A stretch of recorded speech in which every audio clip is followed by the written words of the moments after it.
Greetings and salutations, by the way, fans of Dota 2. We're currently waiting on the series between MD2L Rejects and the Funny Zone. Currently, I'm watching a bit of DOS's content, so let's be on that for a bit. Even have chicken McNuggets? But I am listening to DOS's content for a bit before the series started. I'm just getting the stream going now a little bit early today for a special occasion that is Citizenship and me being able to shill my stream a little bit. Good details. Exactly. That'll be fun.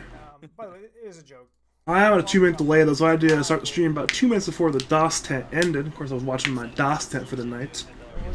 We'll be joined by the one and only Artorius on this fine evening, which should be a nice, fun time. Look at this little thing right here now. Council of Canadians, a council of U.S. Americans. Apparently, we're going to have a USA versus Canada match.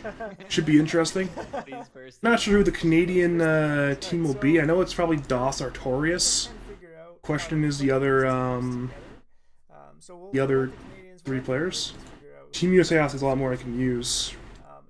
We'll be shocked if they didn't just have the better team, because there's a lot more good Dota players from the USA than there is from Canada. So I'd be a little bit shocked if they won, but we're getting it done. I'm gonna call Artorius right now. I got you. So with that, hello, Artorius. Why am I the driven person of the Canadian team? Dude, we're actually live right now. Oh, we are. My promise, week 1. Even if I'm eliminated, I'm gonna keep doing DOS tent. I won't. Oh God. So we'll see how it goes. Now with that said, I'm gonna raid you. So let's go raid. Okay, apparently my my mouse software isn't working properly, which is not good. Correct. Hello. Greetings and salutations, by the way, fans of Dota 2. We're currently waiting on the series. Oh God. All right, see everybody. Raiding. You're live, Pog. Good luck. Have fun. This is fantastic. Hopefully your stream's live. Having some mic issues right now. Mic issues. Oh, you know what's up then? Greetings and salutations, fans of Dota 2. My name is Artorius. Because basically my mic's joined working today by Badger Pablo.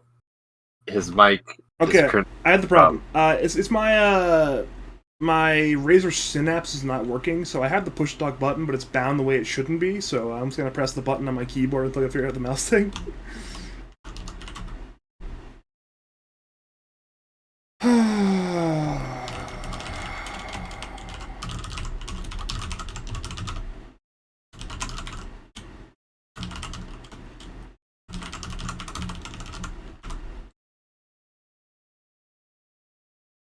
Alright, I think the button's working.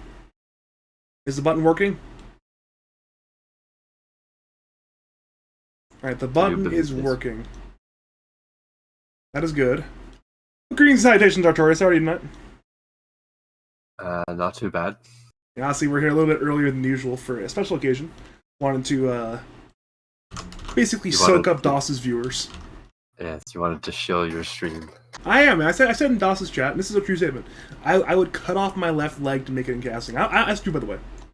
If the devil's listening, I will make that trade. Happily. I don't need the leg anyways. Wasn't really using it, so. Looking over at tonight, though, we have a pretty fun matchup between the Funny Zone and MD2L Rejects. MD2L Rejects, they're in the lobby. Funny Zone, not so much. Hopefully they'll be here soon. Well, what are your expectations, though, going into this matchup? I think it's either going to be a good close game, or Funny Zone are going to run away with it. And I don't know which of the top two. Well, which of the two. I started reading Colonel Squid's message in Twitch chat, screwed me up. I don't know which of the two it's going to be, because the MD2L Rejects don't have the greatest record, but they've shown some signs of life in some of their games. And same thing with the Funny Zone. They're a pretty solid team, pretty veteran team. So they could just bring their A game. I think just completely outplay MD2L Rejects if they're not ready for it. But we've also seen them have a little bit of hiccups where I guess they weren't necessarily supposed to. I think one of them against Guam's team, they went 1-1, where most people thought Guam's team was going to be bad. They turned out it was a pretty decent team. It's one of those things where Guam's teams end up being far better than expectations. Yeah. A lot of people lining up the expectations that Guam's team would not be good because they were, on average, the lowest MR team in the league, and then they ended up being a team that is played average to above average compared to the rest of the league, which means you're going to win a lot of games. They've won a lot of games, actually. It's great to see that team. I like seeing Guam team do well. Without the expectations, they've done it through the power of friendship. Flowers and friendship. They'll steal it from OG because OG don't deserve it anymore. And by the way, you have plenty of time to talk to Twitch chat. We have at least 2 minutes, probably, until stuff happens. I'm hearing 5 minutes from Baboon, which means in last time that's 7 minutes. We have time if we want to talk about even some non-Dota-related stuff. Obviously, there's a lot of Canadians here tonight, so we could even talk hockey. You want to bring out your awful French for a little bit? I don't want to talk about last night's game. The Habs are losing. Okay, fine. No, everyone shits the bed every once in a while. It definitely looked like they were not playing their hockey. I don't know if they just shit the bed or if they weren't ready for Tampa Bay, because you go from one team that's like trash forwards that don't really do much to forwards that fly a mile a minute and are running them over. So either they weren't ready or they just shit the bed. MD2L Rejects are 4-6. They have no draws. They have 2 wins and 3 series losses. Who did they beat? Was it We Buy Wards and Rare Candy? Not We Buy Wards. Was it Low-Key Noobs and Rare Candy that they beat? I will check right now. If it is, that's a very bad sign. It means they've taken no games from teams that are not bad. Where is MD2L Rejects? They haven't played in a while. Neither is my team. Hey, it's me. And the funny zone are 7-3 actually, which is quite good, right? That's quite good. So MD2L Rejects 2-0'd Roll Swap, and they 2-0'd Rare Candy. So they 2-0'd Roll Swap, and then have they not played Low-Key Noobs yet? No, but they technically should have a forfeit win over them. Wait. This is MD2L Rejects' last series of the season, then. Should be. Which means they're actually 6-6 technically, right? Yeah. Okay, I'm putting them at 6-6, and then Funny Zone are on the flip side. They've played 5 series. They've won 7 games. They've only lost 3, so they're 7-3 right now, which is quite good actually. Wait, was Low-Key Noobs the one? I might be mixing up my teams. It might have been Rare Candy that forfeited the rest of their games. I think it was Rare Candy who forfeited them, so I'm gonna put MD2L Rejects back at 4-6.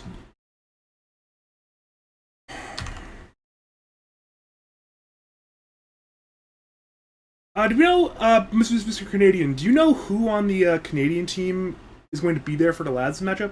Who else is Canadian besides you and DOS? We got Tint. We got... I just put the roster sheet. So in that, okay, if you have a DOS Tint team, that means Tint probably plays offlane unless there's a better offlaner. So we have me, we have Tint, we have DOS,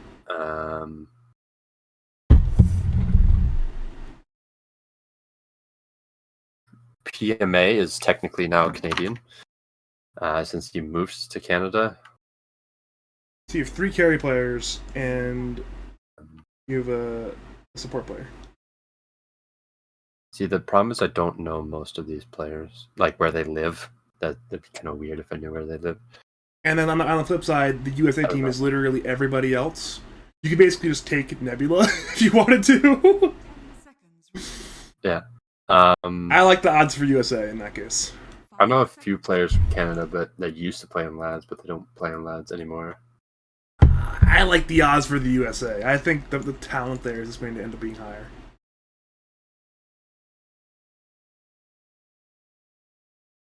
I could be wrong. I mean, I could get proven incorrectly. So I'm being told MD2L Rejects will be receiving the forfeit. Therefore, they'll be 6-6. Which means for MD2L Rejects, it is no longer a... It's still a very high important series for them. They are 6-6, which puts them in a position to potentially win. If they win 2-0, then they're almost guaranteed playoffs. Because they have a tiebreaker over roll swap. And then they'll be ahead of Funny Zone if they have a tiebreaker over Funny Zone as well. So for MD2L Rejects, a 2-0 means you're almost guaranteed playoffs. Funny Zone, meanwhile, they need about one more win to be guaranteed playoffs at this point. I think one win here for Funny Zone guarantees them into the playoffs, though obviously getting a 2-0, increasing the record up to perhaps... what is upper bracket for them? Clankers and the Guamans have 8 wins. So if they can get 2 wins, then they're an extraordinarily... I think they're almost guaranteed upper bracket if they get 2 wins. So for Funny Zone, it's their top 3 potential. It's going to be very hard to catch Sheesh. Sheesh obviously are, they're 10-4. It's a hard record to catch. But it's doable. On the flip side, Clankers and the Guamans, they're 8-6. That's a hell of a lot more catchable for upper bracket. We are getting in, though. Greetings and salutations, fans of Dota 2. It is I, Badger, joined by the one and only Artorius for, as we've been discussing, a high-value, important match between the MD2L Rejects and the Dire and Funny Zone and the Radiants. You can see the records on the screens. MD2L Rejects with an incoming forfeit will be 6-6. Funny Zone, meanwhile, are 7-3. So both these teams are doing relatively okay record-wise. Both these teams need these wins, though, for different reasons. For MD2L Rejects to make playoffs. For Funny Zone, for upper bracket. How are you feeling, How are you feeling, Artorius? I'm actually quite liking this season so far, despite my team not playing very well, because the playoffs have been a lot closer than previous seasons, where like all of these final games have actually come to matter. I know the last 2 seasons there was kind of like this specter looming over the league, and that was the I don't have to explain what it was. It was the Dark W team, who was just the best team in the league for 2 straight seasons, and they kind of destroyed the shit out of everybody, including you guys. You guys played a good season last season, didn't matter. There was, I believe, the Xerioscape team played them in Season 5 finals. Once again, good team, but they got beat up by Dark W. So there is no Dark W. The best team is gone. Nebula has looked good. Polar Ass that played them. My Polar Ass, my bad. But regardless, there is no Dark W. Obviously, this Nebula team was good, but they are not Dark W. So there's a lot more in terms of potential teams to win this time around. It's very exciting. We do have heroes, though, finally on our screen. Dire, banned out the DK and the Broodmother. Funny Zone, banned out the Timbersaw and the Enchantress.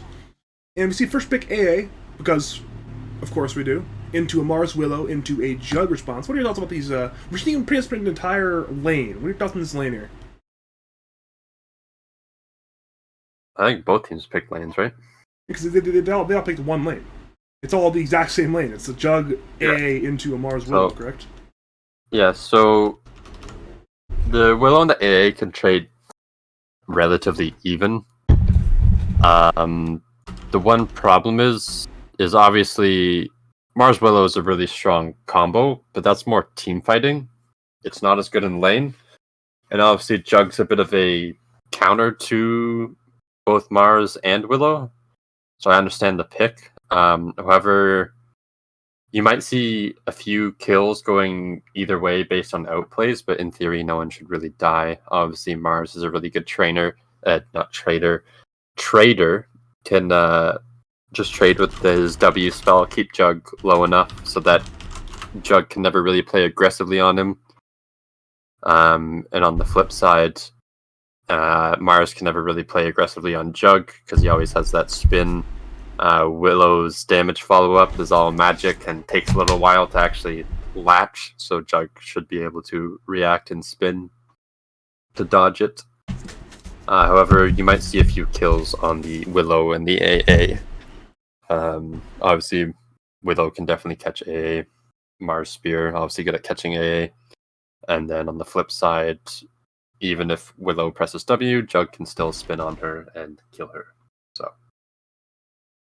Something that is interesting is Meepo has not been banned now yet. I know Protato over there has played Meepo a few times this season.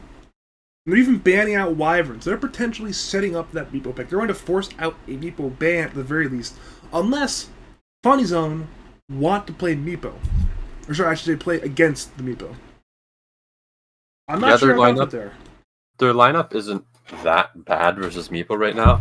Mars is kind of meh, but like the Willow's relatively decent. Willow can't output a lot of damage on Meepo, but she can definitely lock him down or control him a little bit with that ulti. And they're banning out another Meepo counter in Tidehunter. If watching Team Psych has taught me anything, if a player has a signature hero that is that renowned, just ban it. Just ban it. If somebody is like 6.5k or higher and they spam one hero, usually if you ban that hero, you can probably take 500 MMR away from them. It is highly recommended to ban the Meepo. If I were Baboon right now, if I were Mr. J. Curto, I would be banning out Meepo with my next pick. Unless, for some reason, I have something like a draft plan prepped to pick Meepo 15. Which seems wild to me. That seems like an actually wild thing to do, but I don't think you ever pick Meepo 15 unless it's like a pause 4. Or maybe 17 or something, but I don't see it. Unless you plan on picking the Meepo, I would ban it. I would not test myself against the Meepo. Obviously, if you're feeling bold, nothing. There's a lot of bold players in Funny Zone. Smiley is a bold player. Shrek is a bold player. I believe Jay Curto, Mr. Baboon, also a bold player. This seems like the sort of team that would let the Meepo through. So we can beat it. We can counter it. We don't have to beat Meepo. But we'll have to see what happens if it does happen.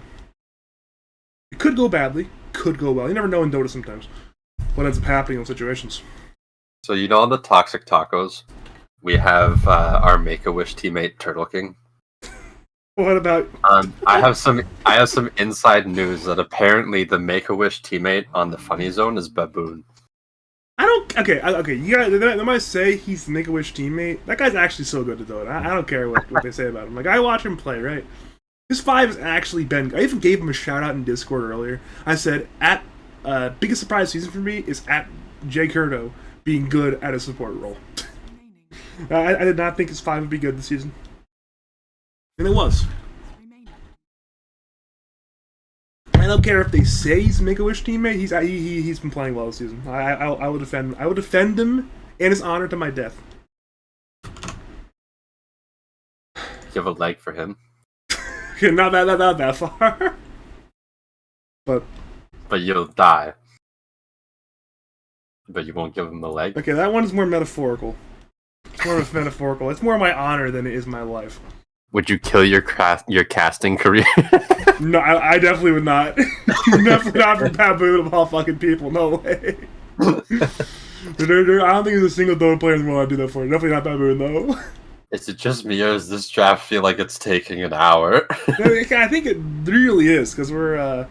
usually... We were, like, talking for the entire ban phase, and it seemed like just nothing happened. The thing is, usually we start, like, a minute or two into the draft starting, right? And tonight we didn't. We started, like, 5 minutes before the draft started, because we had to, sop up those DOS viewers. Which means we've been at it for 17 minutes on Twitch's end. We've been at it for 19 minutes on our end. And we're still here. So that might explain why we feel so out of it time-wise. They did not pick the Meepo, though. They picked the Lion. AoE Stunner. Good hero this patch for sure. People have talked to death about how good Lion is right now. Do you want to continue on that trajectory, or are you fine just saying, hey, Lion's good, and then moving on? Blink Instant Hex good against free BKB hero. There we go.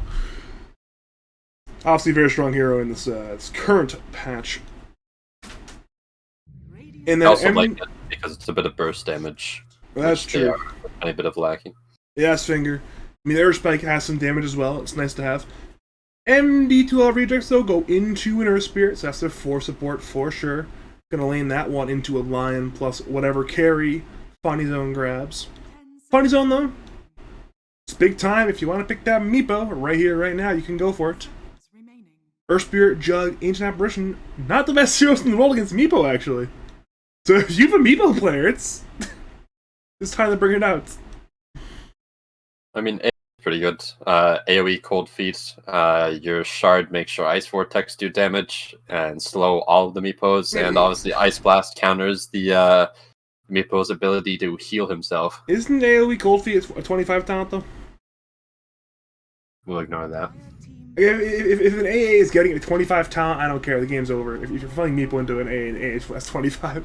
If anyone's getting a 25 talent and you're a Meepo player, I'm assuming you've made the game last too long. Yeah, because usually Meepo gets 25 talent and then he ends the game, not the other way around. They instead though pick the antithesis of Meepo. They pick Wraith King, a hero who pretty easy to play, doesn't require too much brain power. Nice little tanky strength hero. It has a stun. It has a reincarnate based in the ability. I challenged someone to go out and buy a Staples That Was Easy button, connect it to their computer, and that's the only hotkey you use while playing Wraith King, and it's just for your stun. Everything else you have to click. Like if you had a if you used middle mouse button or I guess edge pan for camera control, you could probably do that. Just buy passives for your items too. Oh, they did it. No surprise there. It is Meepo time for Protato. Funny Zone obviously have some tools to deal with it. They have the AoE control from Dark Willow, the AoE control from Mars, the AoE control from Lion, and a hero with built-in Aegis. Hey, but Badger, they have AoE Hex on Lion at 25, Smile. If you bring up 25 talents one more time, I will literally murder you. This is so stupid. AA's got the Cold Feet AoE talent. It's very cool. Oh, so does Lion. He's got the AoE Hex. I'm like, I mean, Mars does have the Shard. He would be able to spear 2 Meepos to the wall. That's at 20 minutes. That's not a 25 talent. That's true, that's true. What else do they have for... if Wraith King hits 25, he'll have AoE Wraith Fire Blast when he dies. Not even a thing anymore? Yeah, that's his 25 talent. Probably. I mean, it's that or cutting your crit damage in half. And well, doubling your crit damage because you get it every 2 seconds instead of 4. Mortal Strike cooldown -2. I was gonna say, if they cut it in half, that'd be really bad. Despite plus 32 Bedlam damage at 15 for Willow, it would be a really good game for the plus 160 Cursed Crown AoE. That larger AoE stun versus the Meepo. Especially since a lot of times Willow's been buying the Aghanim Shard on Willow recently. Mm-hmm. Get some roots there as well. So it is Meepo time. We're seeing an Axe ban by Funny Zone. We're seeing a ET and the Shrek ban by MD2L Rejects. We are now in the ultimate ban, leading into the penultimate pick for Funny Zone. Reserve time for both teams is exactly 11 seconds. So we'll be ending the draft quite soon.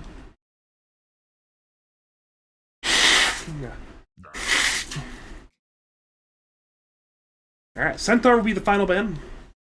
Oh, sorry, MD2L Rejects have the 23 pick, I should say. My bad. They're, I'm assuming, looking at an offlaner unless they're feeling real crazy today.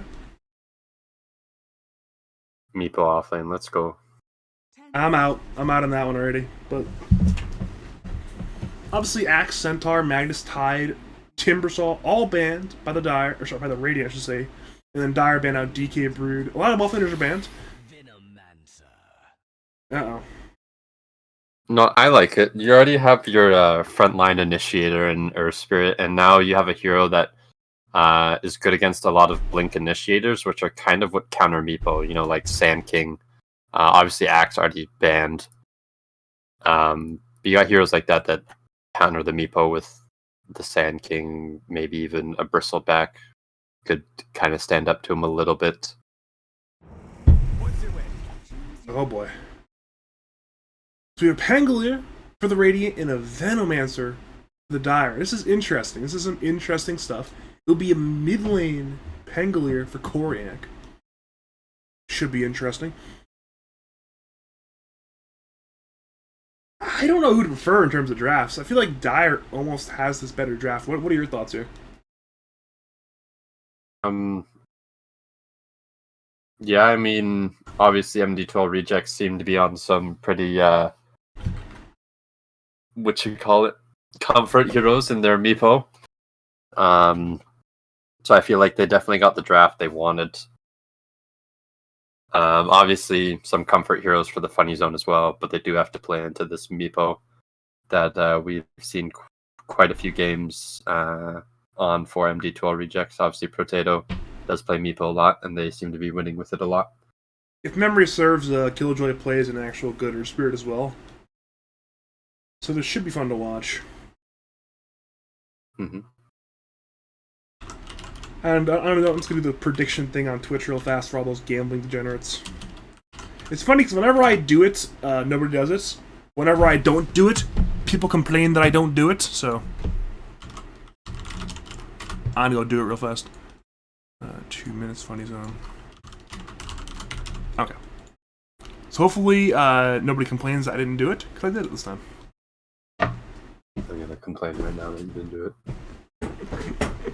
Dear Lord. One of these days, Artorius, one of these days, straight to the moon. Straight to the moon with you. But... Send me to space. Yes. Nice of you. Yeah, I like you, Artorius. I appreciate your contributions. That's why I said I'd send you to space. Alright, let's do this. This man has the same amount of meepo games as I have losses in Dota. Jesus Christ. Regardless though, if you are just joining us, welcome to game number 1 of Funny Zone the Radiance, taking on MD2L Rejects on the Dire. It is a high-stakes Group B matchup in League of Lads Season 7. Both these teams want, nay, need these wins. I am Badger, and I am joined by the one and only Artorius. And hopefully we have some good Dota incoming. Well, but I am not the one and only Artorius. Apparently there's another Artorius because a bunch of people messaged me and said, hey, you won the RTZ giveaway. And he was giving away that monitor. And I was like, no, I didn't enter it. There's somebody else named Artorius. Unfortunate. Apparently Definitely, played Dota. They were in an RTZ giveaway.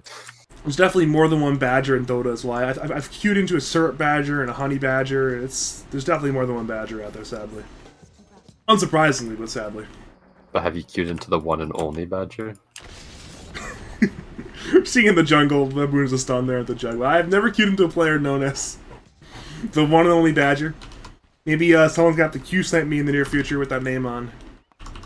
Badger, I know you probably don't know the answer to this, but is this the new Earth Spirit build? I've seen this quite a bit, just level 1 kick.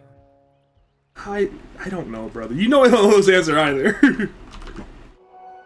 I feel like Roll's a good ability, but I don't play Earth Spirit, so... Well, I know people have been maxing Boulder Smash. I didn't know people started with it now. I've seen it in the past couple series now. I'm a fan of Roll. It does this thing called stunning, and it gives this thing called mobility. Big fan of both of those things, but once again, I don't play the hero. I'm not the expert on it. I'm going to defer to the people who actually play the hero. We're seeing some dewarding at the hard camp, though. We're seeing Killjoy is dewarded the hard camp, so he can pull. No big surprise on that one. And top lane, supports were trading. Apparently Shrek missed his Bramble Maze, or something like that. It's on the ground currently, and it's not hitting the AA, so I'm assuming it was missed at some point. Why'd you have to point it out? Why'd you have to do that to him? I drew an X through it for you. It's my job. Bottom line, though, we're seeing stuns on the Venoman, so that man should be fine, though. He will simply walk away from Smiley and Baboon. The classic good old walk away there. Middle lane, nothing too shocking yet. This is just Angolier and Meepo. Yeah. I love how Smiley's name is well, Smiley's yeah. Unmute me. At Bulljax. I'm just gonna add Bulljax with that one. Yeah. You think I could think of the word sponsor, but apparently not. Apparently not. I mean, sometimes you have difficulty saying words. I feel it. I've been there. Done that. Words are hard, man. I understand.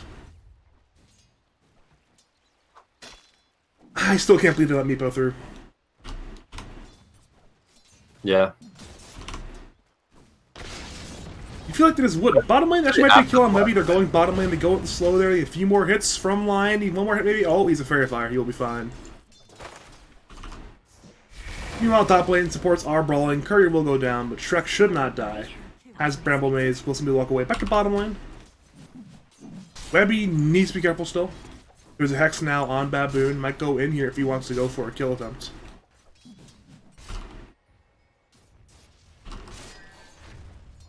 Nope, he used a stun, but they did not finish the kill, so there will be no kill for the time being.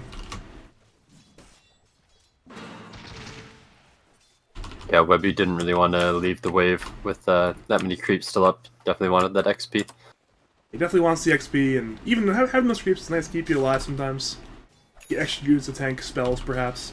Get extra units to just hit the heroes. We see a stun now onto Killjoy. Ray Fire Blast will be there as well, but Gale is used onto Smiley. Killjoy will take a lot of damage, but he will not go down.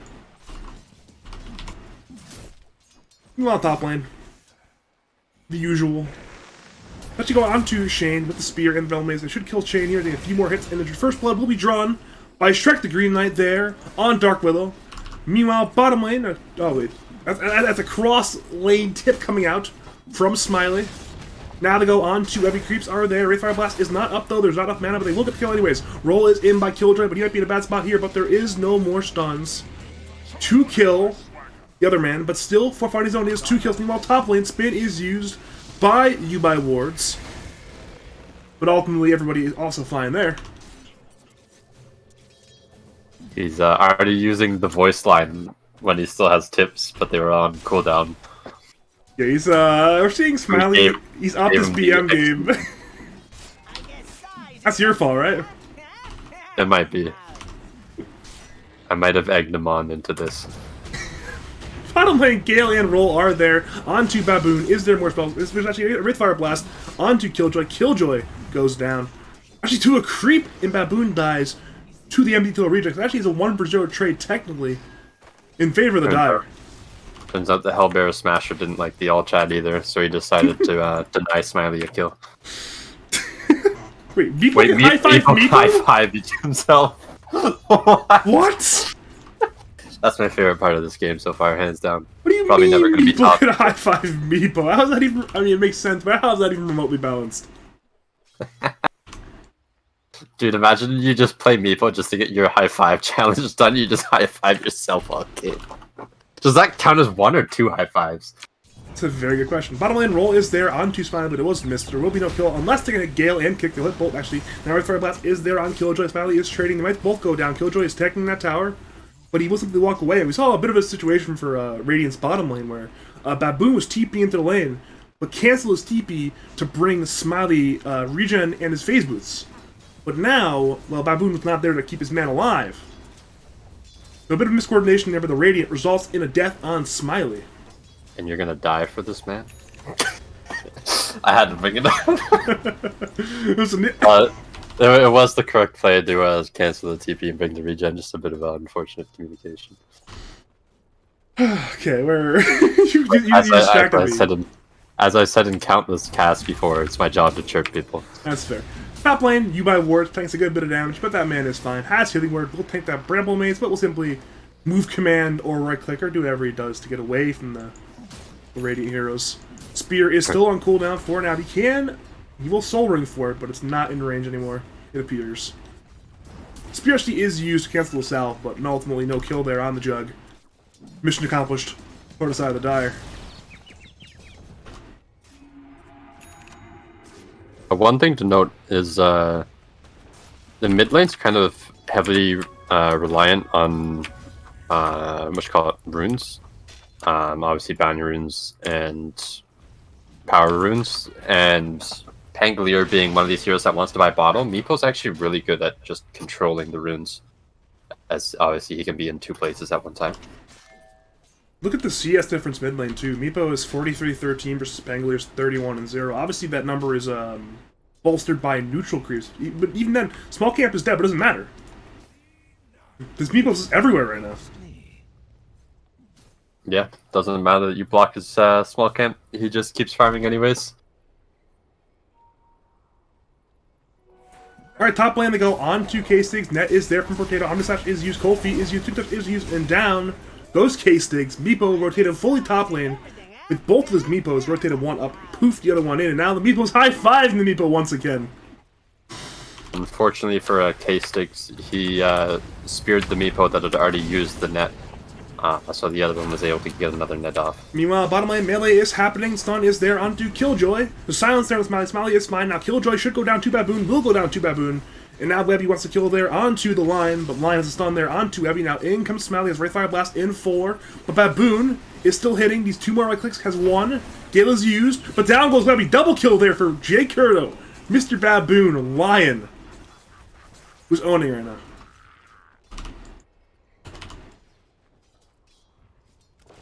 I think the rivalry tonight is I'm this Mr. Pro Baboon, you're Mr. Anti Baboon. That's going on tonight.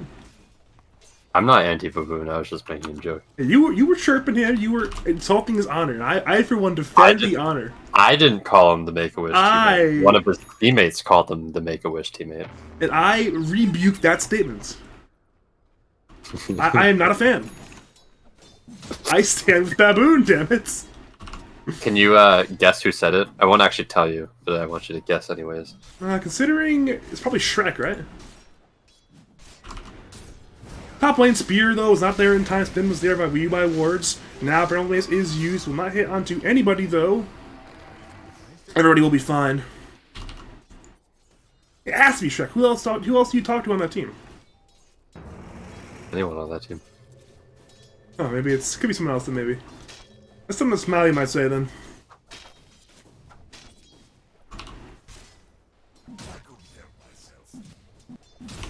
Mid lane, they really want this Meepo. Meepo is under tower right now, but they might just rotate in anyways. Line is under tower. Shrek is coming over. Pangolier is there with that Rolling Thunder. Earthspike is there. Curse Crown is there. Rolling Thunder is there. Now in comes Shane.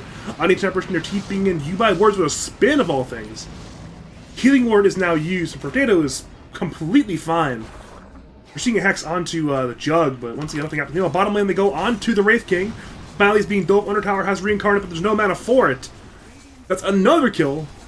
Fortified MD2L rejects. And this Meepo has made 2 ganks already, and he's been successful on both. He has Treads and a Dragonlance. This man is owning. And now as a roll there onto Baboon. Kick is there. Jug is heading over and hitting. Spin is used. Probably was not needed. But down goes Baboon there on the line. That's now 5 kills for MD2L rejects. And it seems like ever since that Hellbear Smasher helped out MD2L rejects, the momentum has been all in their favor. Yeah. The Meepo actually got 2 rotations mid, but he didn't even bother to send back his other Meepo. He just kept it bottom and was still able to make the gank. Even after being ganked himself. And now top lane, once again, Funny Zone are trying to force the issue. But the AA is deep under tower and they're TPing into Venom, they're TPing in one more, that is the Earth Spirit, that's while they're rolling onto Shrek, and it does not hit. It's a little bit short, kick is there, but in comes the Spear onto the Earth Spirit. Now in comes Curse Crown and the Shadow Realm, but down goes Shrek the Green Knight. That's already 2 kills, or sorry, already 1 kill I should say. And there are now 2 heroes retreating. Potato, he came and he left. He thought about it. This is the crazy thing about Meepo, he can be in 2 places at one time, so despite making 2 ganks and Koryak making none, he's still just outlasting him. Yeah, Koryak has a 4k net worth. Potato almost has 5k net worth. That is, this man's #1 in net worth, and it's by a good distance. Like if you're doing standard deviations in terms of core farm, it's going to be deviations ahead of the rest of the pack right now. This man is owning. You can tell Radiant really want to kill this Meepo. They recognize that he's outputting the most pressure on the map.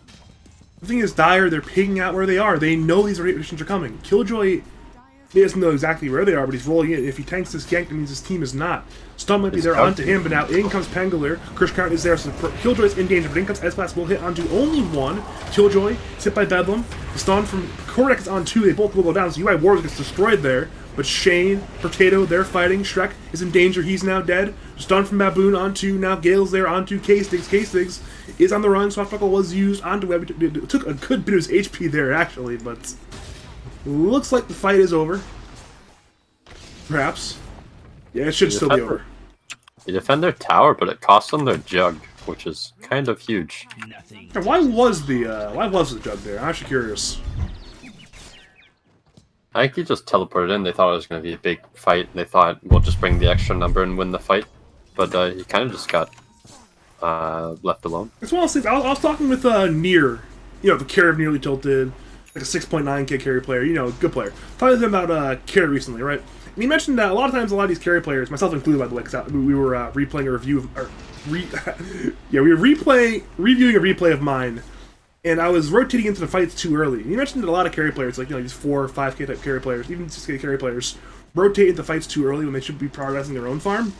I feel like Jug has been falling into that trap this game, where he's been rotating too much into these fights. When he probably should be, you notice that there's a lot of space being created because this Meepo is centralizing so much of the action in this mid lane. So in a sense, as Jug, you can probably be playing top lane, you know, playing bottom lane. Preferably probably the bottom lane, given this T1 tower is dead. Yeah, there's also no spin TP cancels. Yeah, there is disables. Webby, they went on Webby, but he actually has a mech. He's actually fine for now. Koryak is trying to kill this man. Now there's a spear onto Yubai Wards. He rotates in once again on the Jug.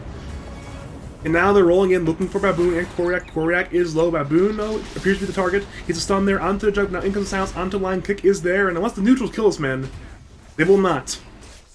So kill there goes to Killjoy. This is going to give Jug a lot of farm in this stack here, too. We're seeing now Meepo is the one who's occupying bottom lane. He sent 2 clones bottom. He has 1 now middle, so now Meepo appears to be the one splitting the map at this point. And now it's Funny Zone that are relatively not splitting this map. They have a Smiley hitting Tri-Camp, they have Shrek hitting a lane, but mostly they're occupying this mid lane right now. Radiant's middle tower is under attack.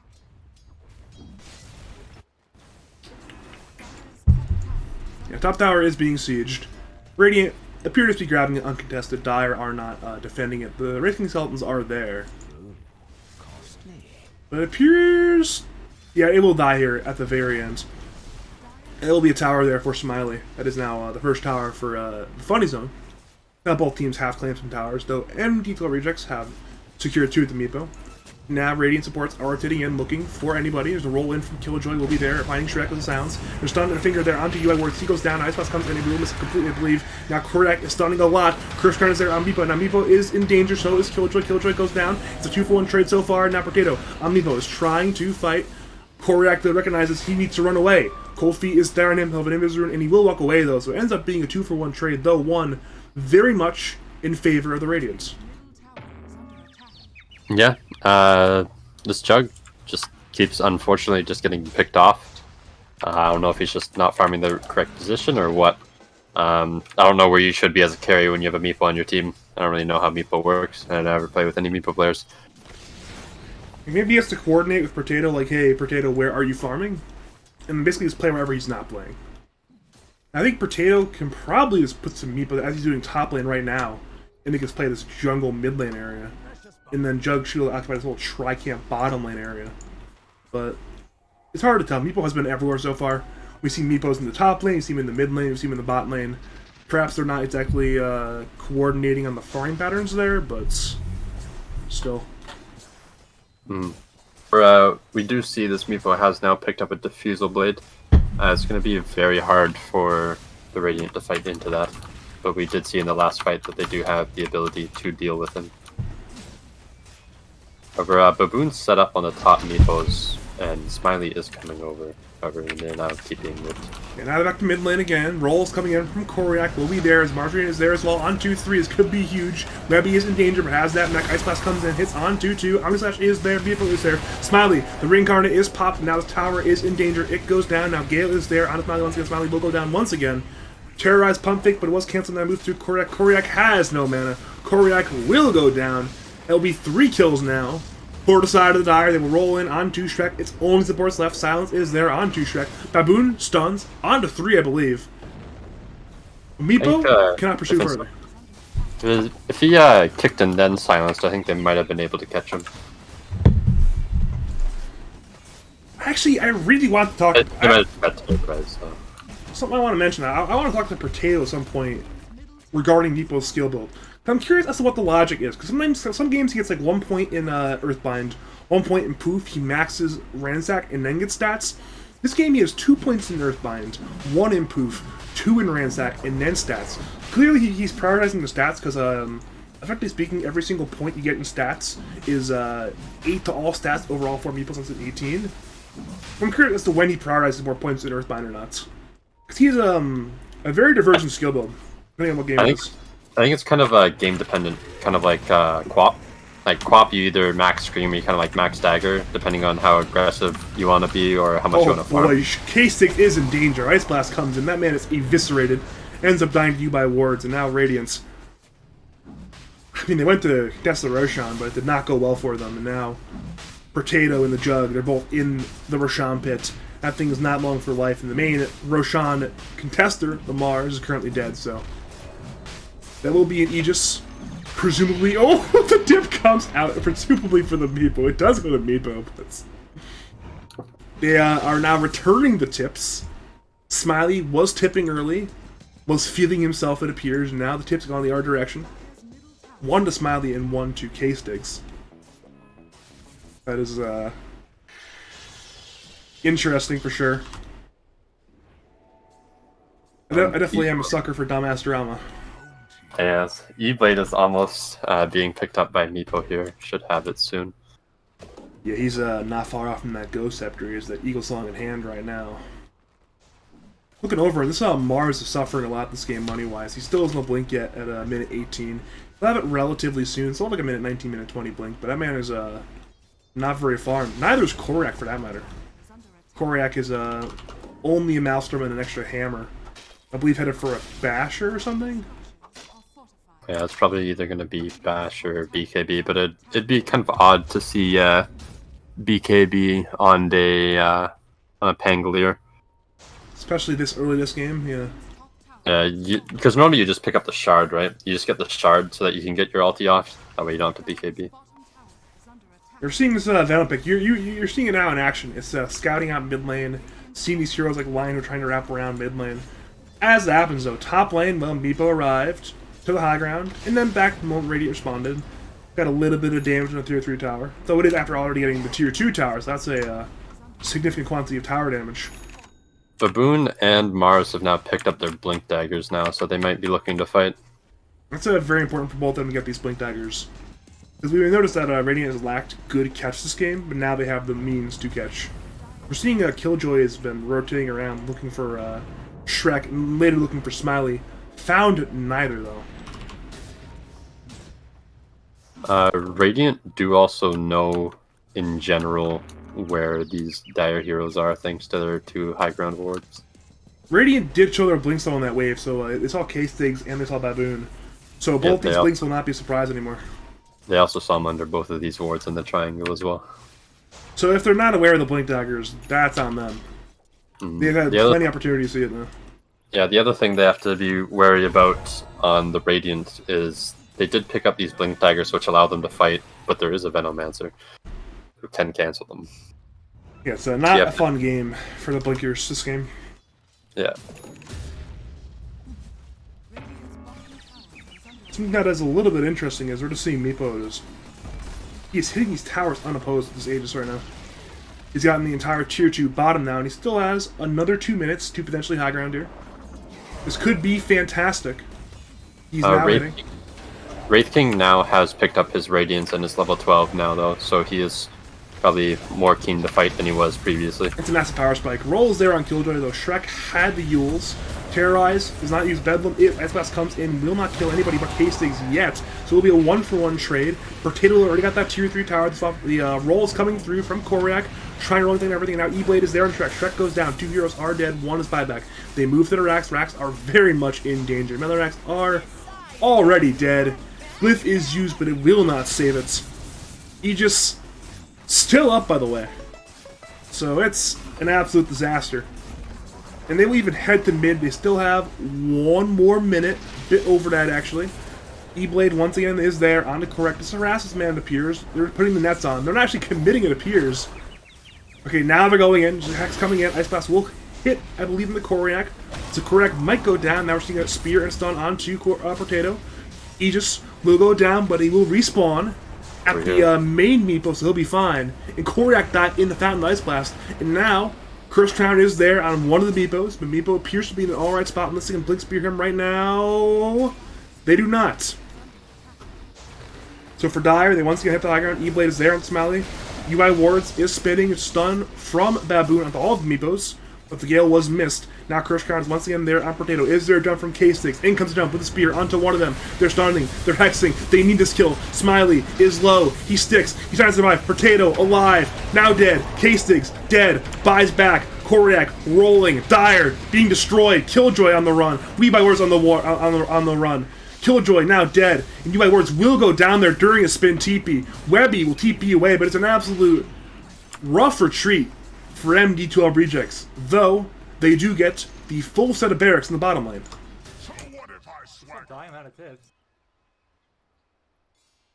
Yeah, we see 2 good buybacks there come out from the Mars and the Pango, help them secure that fight.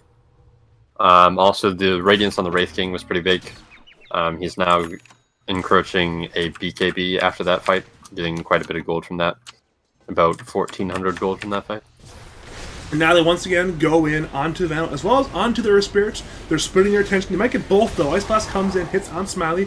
Killjoy is dead. Webby is low, but he turned to Smiley. Smiley ends up dying. The Reincarnate was on cooldown still. They move Baboon. Diffusal is there. Meepo is hitting. Down goes that man. The E-Blade finishes that man off. Ends up being a 2-for-1 trade. Very much in favor of MD2L rejects. And Smiley, the Reincarnate, it's level 2. It's still on cooldown. He's dead for a very long time. And they will once again go for a second set of barracks, and Smiley does not want to buy back here before, considering his timer will be so short. Yeah, on the flip side, we see the XD coming out from the Earth Spirit this time. It's the other direction. The Funny Zone just kind of overextending there. Meepo was up soon. They thought they could get 2 quick pickoffs, but the damage from just the Q on Venomous Gale and the AA Blast was too much. And they... I don't know if it's a miscommunication. Alright, it's go time. Mars Arena is there. She spears Meepo outside of the arena. K6 is hitting. Smiley is hitting. They need against Meepo. He's stunned. He's low. Finger. Down goes Potato. The Racks. The Melees are still alive. Veno is low. Smiley is hitting. Shrek goes down, but now UI Wards cannot spin. He's hit by Curse Crown. Soft Buckle is there. Spear is there. It's not there in time, though. UI Wards is now on the run. Rolls in from Killjoy onto K6. Magnetize is there. Down goes K6. They move to Smiley, who now has Reincarnate. Stun is there from Baboon. UI Wards uses Omnislash on Smiley. Reincarnate once again pop. Now in comes Baboon. Hexes onto the Jug. Jug is on the run. In comes Smiley. Stun is there onto Shane. Shane is in severe danger. Roll comes in. Misses on Baboon. In comes Smiley. Starting to look for Shane. Shane goes down there now. But the Jug manages to escape. But once again, it's a hold. They lose the range racks, but the more important melee racks are still okay. Yeah, and another huge thing, I think both Koryak and Smiley survived that fight. The 2 cores that are going to eventually become the ways that they deal with this Meepo. This is a real back and forth game so far, where it's almost like both teams are dying where they shouldn't be sometimes. Yeah, I guess we see it a lot here, how this Pangolier and Mars, and the amount of sheer lockdown and teamfight the Radiant have, are capable of dealing with this Meepo. Just, they kind of needed to get to the point where they are physically capable of doing so. In the early game, they just didn't quite have those teamfight abilities up yet. However, the 2 supports are running at this Meepo by themselves here. That's very ambitious to say the least from them. They actually see Killjoy. They're picking that man out, but he appears to be A-okay on the Earth Spirit. Though for Meepo, he just hit a large power spike. He just hit 18 there. So it is now the 4th Meepo. He also picked up his Scotty.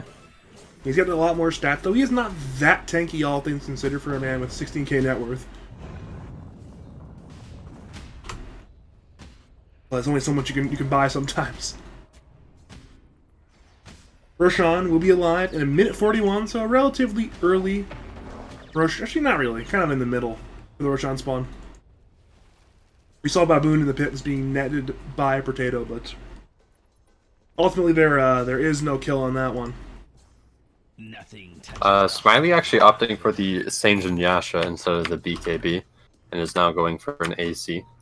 Apparently he says, you know what, I have this Reincarnate, I'll have 18 soon. I can just get some raw stats. Can hopefully not die twice in the team fight. Maybe he's thinking, hey, I only need BKB for maybe 1 life anyways.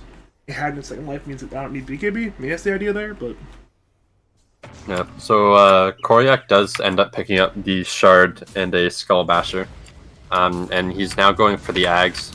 all right, roll is there onto K6. They need this kill. Kick is there. Is BKB there from I believe Killjoy. K6 goes down. Meanwhile, in the back lines, Shrek is on AAA, goes down back to the Mars Arena. Koryak is there. He's rolling. They cannot find anything. Meanwhile, we're seeing Killjoy roll in onto Shrek. Shrek is silenced. He was hit by the AA blast. Now the roller comes in. Terrorize is there. It's actually everybody though. It's an absolutely fantastic Terrorize from Shrek. Shrek, though, he's still getting rolled on. Curse Crown is there. He's trying to stay alive so valiantly. The Yules is there, but he will eventually go down. Shadow Realm, TP, not good enough. Roll is there. Down goes Shrek, but that is an incredibly large amount of space creation from Shrek to Green in that one. Yeah, he does kill AA there, but AA does buy back, looking like they want to make sure that they can secure Roche or end the game. Well, it's not end the game, but take racks. That was a beautiful fight from Shrek there. A soul kill and made that much space with Terrorize and Curse Crown and stuff. That's fantastic. Dire, though, they're not forcing it quite yet. They're a little bit scared. They know that one more botched team fight could be a lost game for them, so they need to be a little bit more careful. And that appears to what they're doing. They're minding their lanes. Roche is up. Roshan.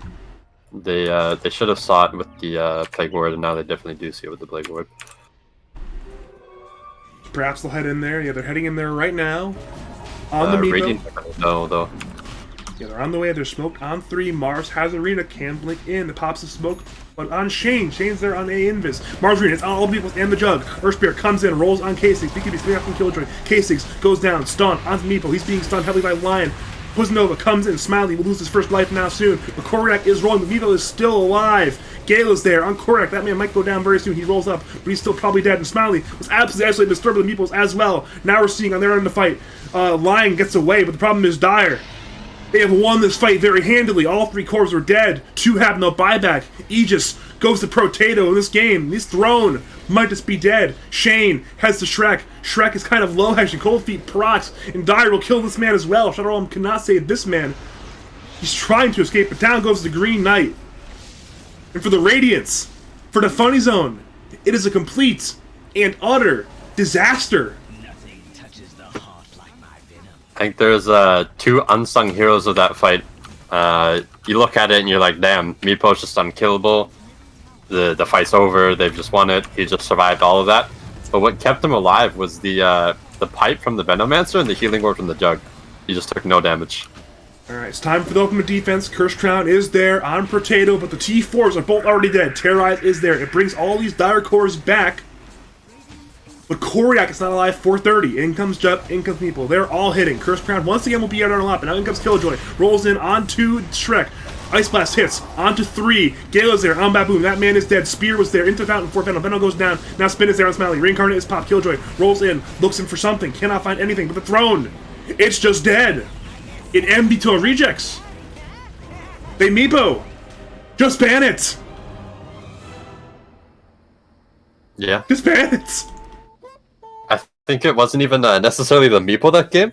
The Jug and the Veno just had the heals and the pipe and just all these kind of like AoE abilities, like the aura items that just kept them alive. Yeah, the Jug had 18,000 in healing. Oh my.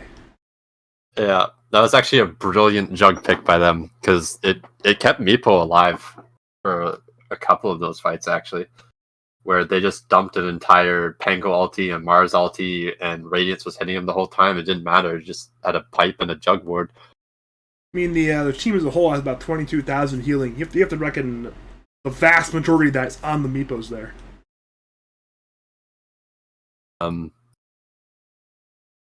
I'm seeing a Dota 2 game coordinator is currently being updated. What do you have? Yeah, I have the same thing. Meepo actually healed himself for 8,000 health as well with his ransack. Well, 8,600. So yeah, very hard to bring that man down. It's just one of those things where you know they play Meepo. Like half their wins this season are with Meepo. You have to ban it. Yeah. If you actually you have Dota Plus, right? Hell yeah, brother. Yeah, you should go into the breakdown sections and look at Koriak's damage. That's a lot of damage onto Meeple with Rolling Thunder. Yeah. 17,000 damage on Meeple in general, actually.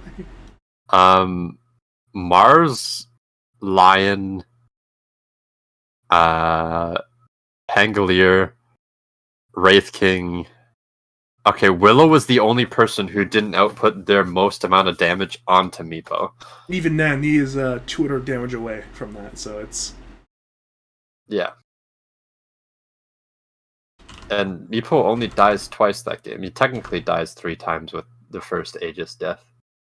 But yeah, they just had so much healing and aura items to keep this Meepo alive. Meepo just went full stats. And right, you see a Meepo in your game, right? You want to focus him, but it's definitely hard with all of these other things there to keep him alive. Glimmer Cape also on AA, a very good item to help keep AA alive. Why are you trying to queue us? I was checking to see if we had to update Dota. Wait, Sauce versus MX Guire? What is happening there? Honestly, aren't you on that team? Aren't you on that MX Guire team? I think that must be a RD2L team. Does MX Guire play RD2L? It might be MD2L. I don't know. I'm not seeing the lobby though, are you? Not yet. I also don't think I have anybody on my friends list. You can still see it though, even if you don't have anyone added. Yeah, but I only look at the green lobbies. I have 5 green lobbies right now. None of them are the right one. I have 4. I think I've got Zamulxus, I've got MX Guire, I have Bright Sides in one of them as well. I'm trying to figure out who the other 2 are. I don't know, I have Doc Hammer versus Breakers, Sauce versus MX Guire, 5MM. Yeah, who's in that Doc Hammer one? I mean, you have to know somebody, right? It's a common friend too, clearly. Maybe it's Ice Yeti? Do you have Ice Yeti added? I don't have Ice Yeti added. Do you have Fume added? Oh, it might be PMA. He's in a tournament right now. Do you have PMA? I do have PMA added. It might be PMA. I have Fume added, but Fume's in the Discord mods versus Cleveland's one. Oh, so he's in Discord mods versus Cleveland State Manlin's got it, okay. Yeah, okay, Dez and PMA are probably in a lobby right now, actually. So that's 4 to 5. Do you have Saul versus Easy or no? No, I don't have Saul versus Easy. It might be Spidez. Maybe not. Who would that be? Could be Ice City, could be J-Bay. Doesn't really matter.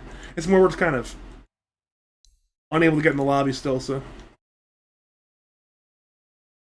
Is the lobby up yet? Oh, it's up! It's up. My channel's better. Oh, wait. Try mine, though. I can make this one better. You better not do it. You better not do it. No! Bad! Don't do it. Don't do that. Go back to the... There we go. That's better. Bad. Bad, Leaf. Bad. Take your bag melts elsewhere. Oh, we have people chirping Smiley in Twitch chat as well. Are you surprised? No. It's not even Bulljacks either. I guess unless you count the XDs as chirping, which you can. Well, Bulljack said he would be all chatting right now in XD, but that's about it. Obviously, there's a bit of bad blood between I don't know what that was. Those two, but... I believe Maniac Mango is an MD2L Rejects fan. I've seen him in like Math Edition's Switch chat, I'm pretty sure. Which basically means he's from MD2L. Really? Out here to support his boys. Which is fair. They are literally the Rejects. It's like we RG whenever, and once we RG in the lobby, I will be grabbing some water, because water's cool. Big fan of water here. Well, I need to set a team name first. It's one of those things where I've been shooing through water like a madman today, because, you know, it's 100 degrees where I am, so it's... Even with the AC on, it's like 81 in my house right now, so... I'm wearing a sweater and I have a blanket on. Go fuck yourself. Canada. You're literally more south than I am! You're south of me. How could you wear a blanket in a sweatshirt? You're south of me. I am genuinely mad right now. I am jealous. I am envious. I'm even like lustful, man. I'm just like, this is terrible. They marked the win, Badger. Oh my god, they But did. It's just the weather is stereotyping right now. I All along the border, it's just colder above it. But I need to give a shout out to You by Ward, the lobby host. He did the thing that I like them to do. So now I hope they win this game and make playoffs, because if they're in the playoffs, then they can put the buttons in again. Unlike most of the captains in this godforsaken league. Let's pull up the records. So MD2L Rejects, they're currently 7-6, if my math is correct, so... Yeah. And cool. Funny Zone should be 7-4. Yeah, I have that one up right now. I'm just trying to... there it is. So what I'm going to do... The second game is even bigger than the first one now. It is, actually. Because if MD2L Rejects win this game, not only do they hold a tiebreak over Roll Swap, they'll now hold a tiebreak over Funny Zone, which means their odds of making playoffs is extraordinarily high, if not guaranteed. And there'll be a game up on Funny Zone where Funny Zone still have a series left, I believe. I believe they'll be guaranteed. Actually, who was Nebula's last series? It's not Funny Zone. Okay. I know that because they've already played them. I know they have one remaining series, and I'm not sure who. That's probably a 0-2 for whoever the team is not called Nebula. Like, they've only dropped one game this season, and that was Ogre Mid, so, yeah. It was against Clankers and the Guamets, the notorious 1-1 team. Yeah. Well, I'm grabbing some water. I'll be right back. I'm sure we'll start picking things soon. Alright, I will go look at who Funny Zone have left to play. Funny Zone have played Nebula, Low-Key Noobs, Clankers and the Guamets, and Sheesh. Okay, so that means they have Roll Swap as the last team they need to play. I think.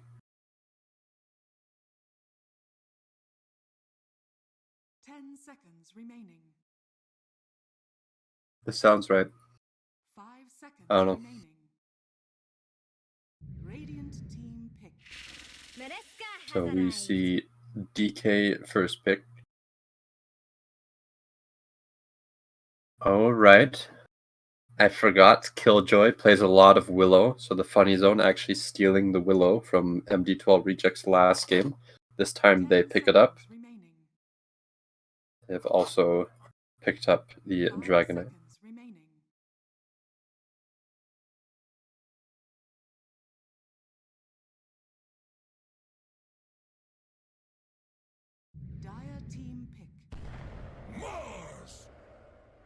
Are you guys suspended from MD2L?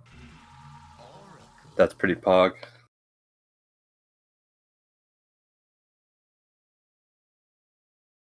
Well, actually, it depends on how you got suspended.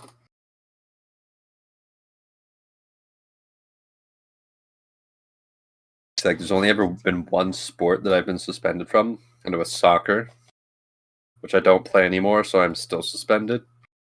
And the guy took a shot, and I dove and caught it because my goalie missed it. An instant red card, handball in the box. Don't care, though. I didn't want to play that team anymore. We were down like 3-0. It's okay. 5 seconds remaining. Alright, so we see a Dragonite Oracle picked up. So it'll be interesting to see what Funny Zone look to pair with this Oracle. This time MD2L Rejects take the combo of the Dark Willow and the Mars. Oracle obviously, well, I guess I don't even really need a pairing for the Oracle ulti. Oracle can just ulti anyone Mars spears as long as Mars spears them towards the Oracle. This makes Mars' game a little bit harder. He'll have to blink an ulti and spear someone backwards to ensure they don't get Oracle ultied. Oracle's also very good at stopping the magic damage out coming from Willow's ulti, as well as being able to purge either the root or the stun by the Willow. 10 seconds remaining. 5 seconds remaining. I haven't been back for like a minute. I just enjoy listening to you talk sometimes. It's hard to get words out of you a lot of times, so I was like, hey, when you're just kind of on a tangent, I just leave you to it. Well, I don't want to cut you off, so I just don't talk very much. And I appreciate that. My whole job is to say words. I think you let me say words. Yes. Dire team My job is just to analyze stupid shit and fill in the gaps while you take a drink of your water. Yeah, he knows. He knows. He knows. He knows far too much, actually.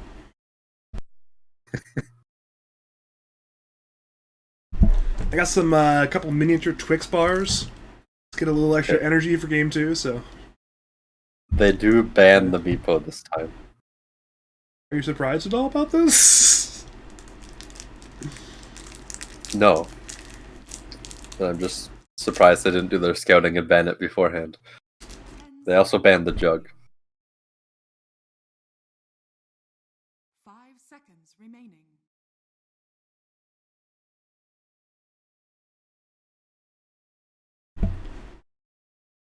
We're coming on to this 15 pick soon for MD2L rejects. They currently are probably looking at a 5 here. They might just go with the exact same lane that Funny's went with, which is the Mars Darkville lane. Yeah, Killjoy is the Willow player. I think their first like 4 or 5 series, they only picked Killjoy Willow for most of them, or at least one of the games he was playing Willow in it. So either he really likes the hero or they really like the hero. I'm assuming it's Killjoy that really likes the hero, not team in general. They probably do like him on the hero, but no pre-game all chat. Sad. Alright, I finished eating my miniature Twix bar. We're good to go.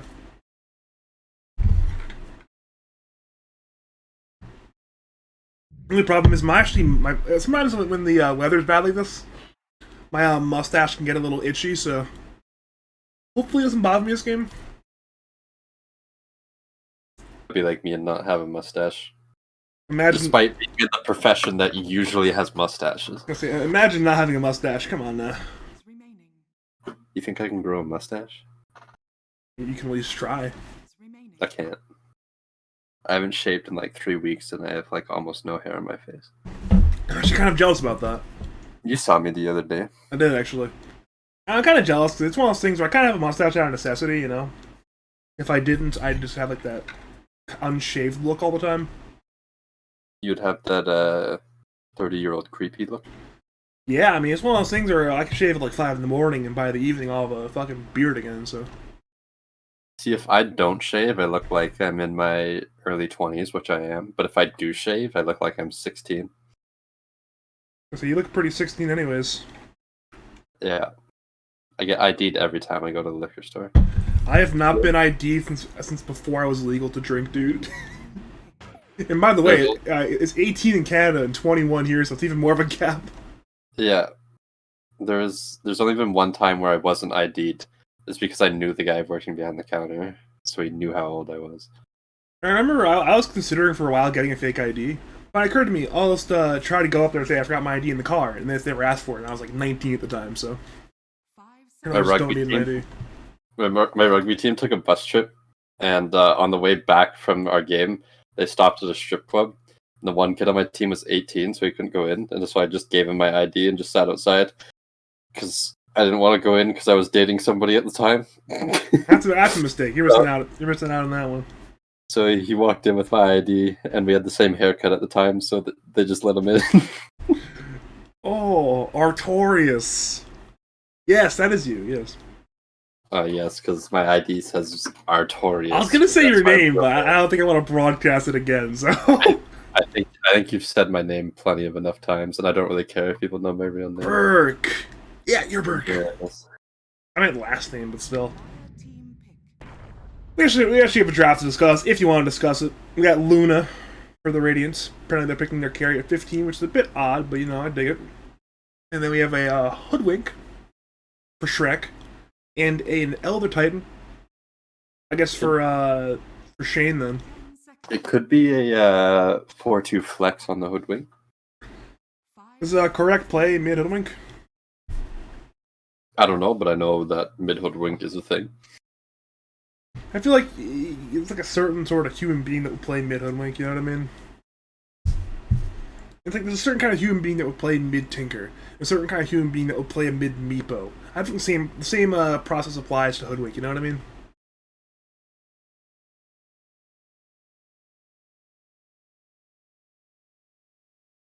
Could be wrong, we'll have to see. It's certainly something to keep in mind, though. They have the 23 pick, so we might have to reveal their mid pick before the MD2L rejects select theirs, but... Not if they pick something like Lena. I'm not saying it's a good Lena game, I'm just saying. I was gonna say, actually, yeah, Lena, Windrunner, I guess like Snapfire, maybe? Not many options left for that. Roger may be taller than most bouncers, but his knees are much weaker. I'm gonna beat you up. I'm gonna beat you up. Actually, War Machine is in my Discord. I'm not gonna just call it out his real name, but he should see the stream ping for your thing about how you're soaking your fragile knees in a hot tub. Fuck you too. But we do have a Sven for the Dire. Will be the smiley hero. Will be the heavy farmer this game. I'm sure Dire will be putting a lot of their hopes in this smiley Sven to outcarry this game. He'll be hitting a lot of creeps, we're assuming. Not sure how much stacking there will be, but certainly would be helpful for his farm. 10 seconds remaining. Looking at mid, nothing too out of the ordinary being banned. TA being banned, Puck being banned. I guess the TA ban kind of forces out a Puck ban, but both probably were getting banned anyways. And there still are some spirits in the pool. Storm, Ember, Void Spirit, all the pool. And only one instant disable right now. Yeah, there's really, there's Dragon Tail, and that's about... I guess Stormbolt's kind of fast. I think with Ember and Void Spirit you can react in time, but Storm Spirit, the animation's kind of bad, so... I don't think you can ball any dodge Stormhammer easily. On the flip side, Ember can do it with Sleight of Fist and activate Remnants, while Void Spirit can do it with Assimilate, and... I think only the Assimilate. I don't think you can Astral Step Stormbolt easily, or at all, actually. Can you jump through it like Void, Faceless Void? I believe so, but I'm not entirely sure. Or would it just keep following you?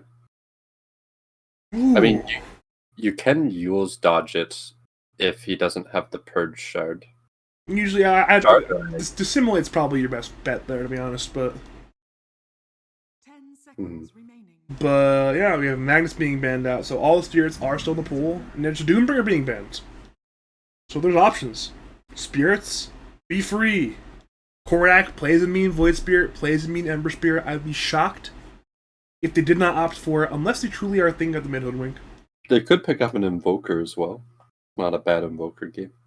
You have to be worried about the Mars, but... I think it's a hard game to play Invoker. I think they forced you to buy BKB relatively early on Invoker, which you just don't want to do. You want to buy your normal Invoker shit. You know, you want to buy a Midas. Alacrity. You might want to buy an Orchid. You might want to buy, obviously, your Aghanims. Yeah, they go for the Storm instead. They go for the Storm Spirit. I don't think Korak Storm is as renowned as Korak Ember or Korak Void Spirit, but it's still good nonetheless. Obviously, very similar style of hero. And the disablest game for the Radiant is not fantastic. They have got Spirit Arena, they have Curse Crown, they have Terrorize, they have Stomp, they have Splitter, they have Loosen Beam. Well, obviously, a lot of those are good stuns, but you know what none of those stuns are? Instant. Yeah. And obviously the Puck was banned by MD2L Rejects, which is obviously one of the better counters to Storm Spears. Well, so speaking of instant stuns, Batrider!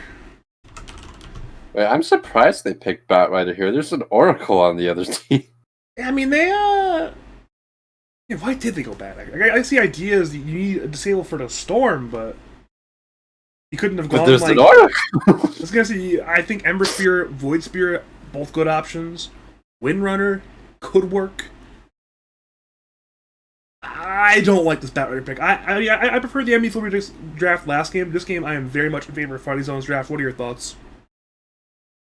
Yeah, I think the Oracle solves a lot of the issues that Dyer's draft could have with the Radiance picks. Well, that's the problem, though, right? It solves the problems from the Radiant draft presented, despite being the 8 pick. It was the 8 pick. Well, I mean, it solves the Elder Titan in a sense that you could alt them to wake them up. You don't really want to do that because you kind of want to alt them if they're getting gone on by Storm or Mars. And obviously you can purge off the Willow stuff, but yeah, I guess it doesn't really solve Storm as much because Storm might just jump you. I'm a big fan of this. I'm a big fan of this Dire Side draft. Regardless, though, if you are just never mind, OBS. That's What? better. I hadn't changed my OBS thing.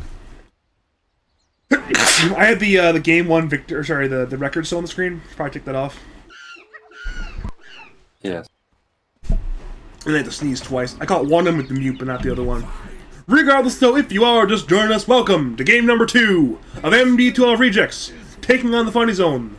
MD2L Rejects won game number 1. They picked their Meepo, and it was a decisive victory. But now Funny Zone may have better draft game 2. We'll have to tell later on. And I am Badger, and I am joined by the one and only. Okay, perhaps one of many Artoriuses. And we are here for some fun old Dota 2.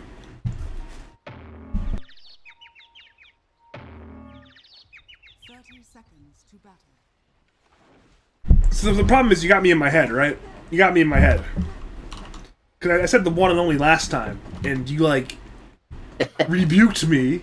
You were like, well, sure, just more than one Artorius, one of them won the Artesia giveaway. So now I'm, like, in my head, like, there's another, like, Lucius Artorius cast just sitting around or something. Yeah. It's like that one guy in Mordhau who's like, you spelled Artorias wrong. From like Dark Souls or whatever. Or no, it's not from Dark Souls, it's from... I know it is from Dark Souls, and I'm like, no, it's Lucius Artorius Castus from history, not Artorias from Diablo. The guy's like, it's not from Diablo, and he like went on a rampage, and I was like, yeah, fuck you, buddy. I was there for that.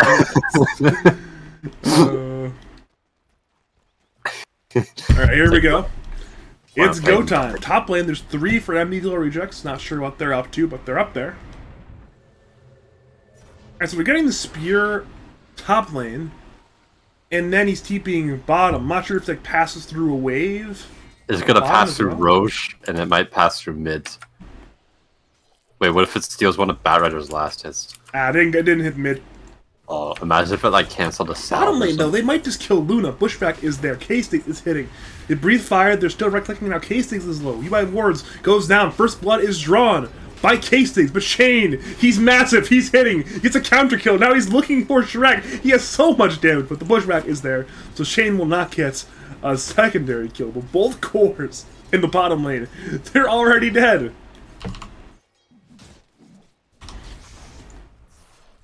Yeah.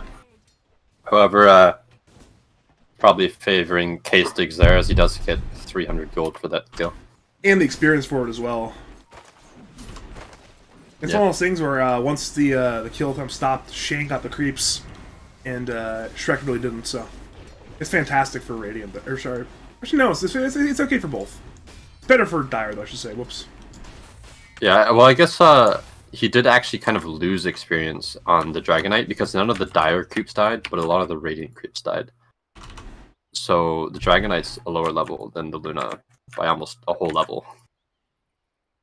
Are you guys gonna play the game? Are you guys gonna play the game? Smiley apparently not happy with a league rulebook sanctioned pause.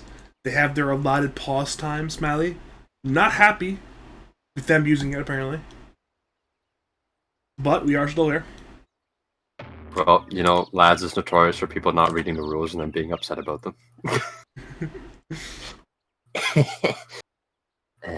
Yes.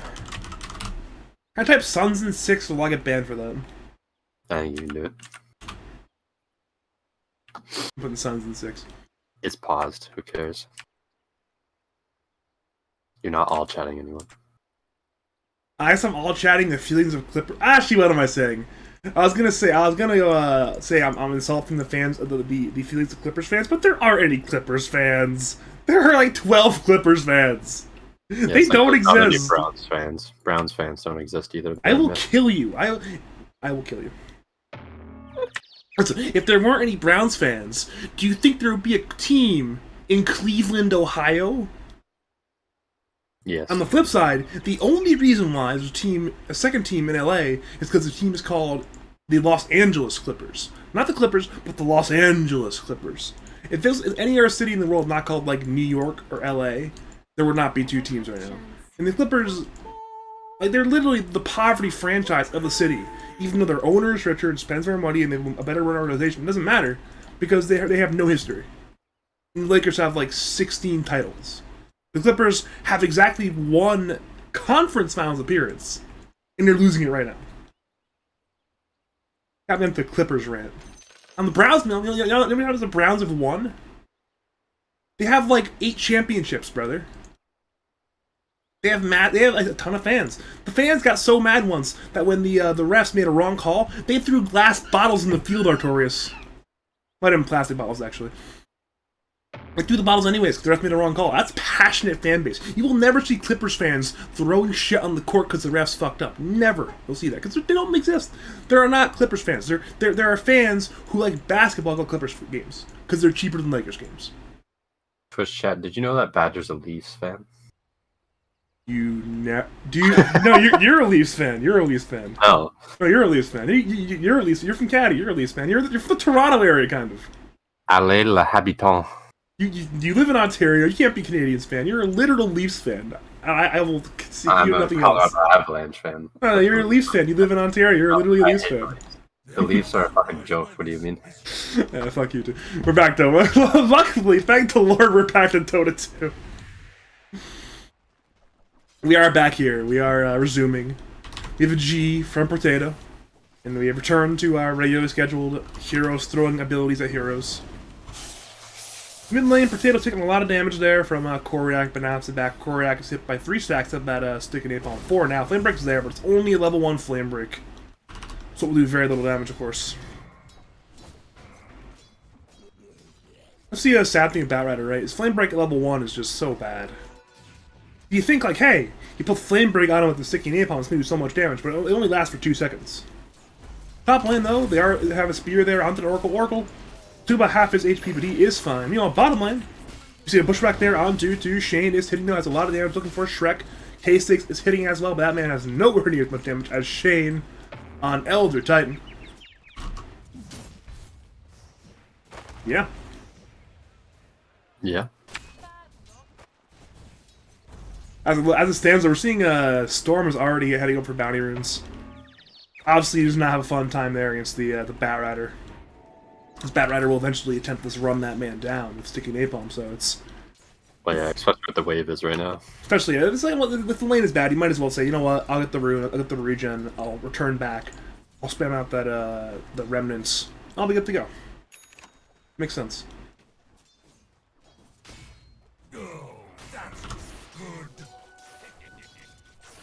Yeah, mid lane already, a lot of CS in both mid laners. Storm 25-3, Batrider 21-0. Both of them are, of course, augmenting their CS though extra jungle camps, so the numbers are a bit inflated. Speaking of creeps, bottom lane they are pulling. Denied a whole wave from the Dragon Knight, which is huge because the Dragon Knight had caught up. Actually might kill Shrek though. Shrek has the pushback, needs to hit it on somebody.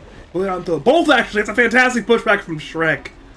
He'll salve and walk away in case Tiggs has arrived. Actually, we'll grab 2 of the jungle creeps, too.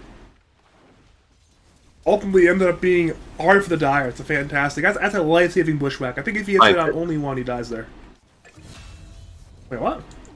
He died mid, he got ran down.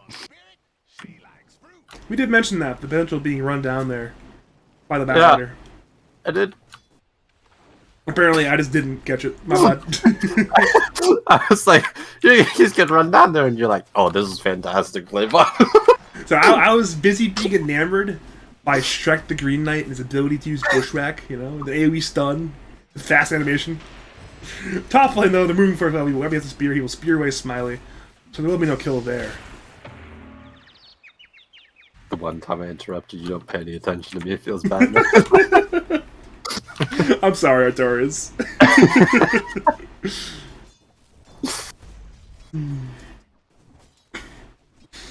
On the bright side, though, we have it's been a 5. It is nighttime, so perhaps we'll see a little more action with this lack of vision from both teams.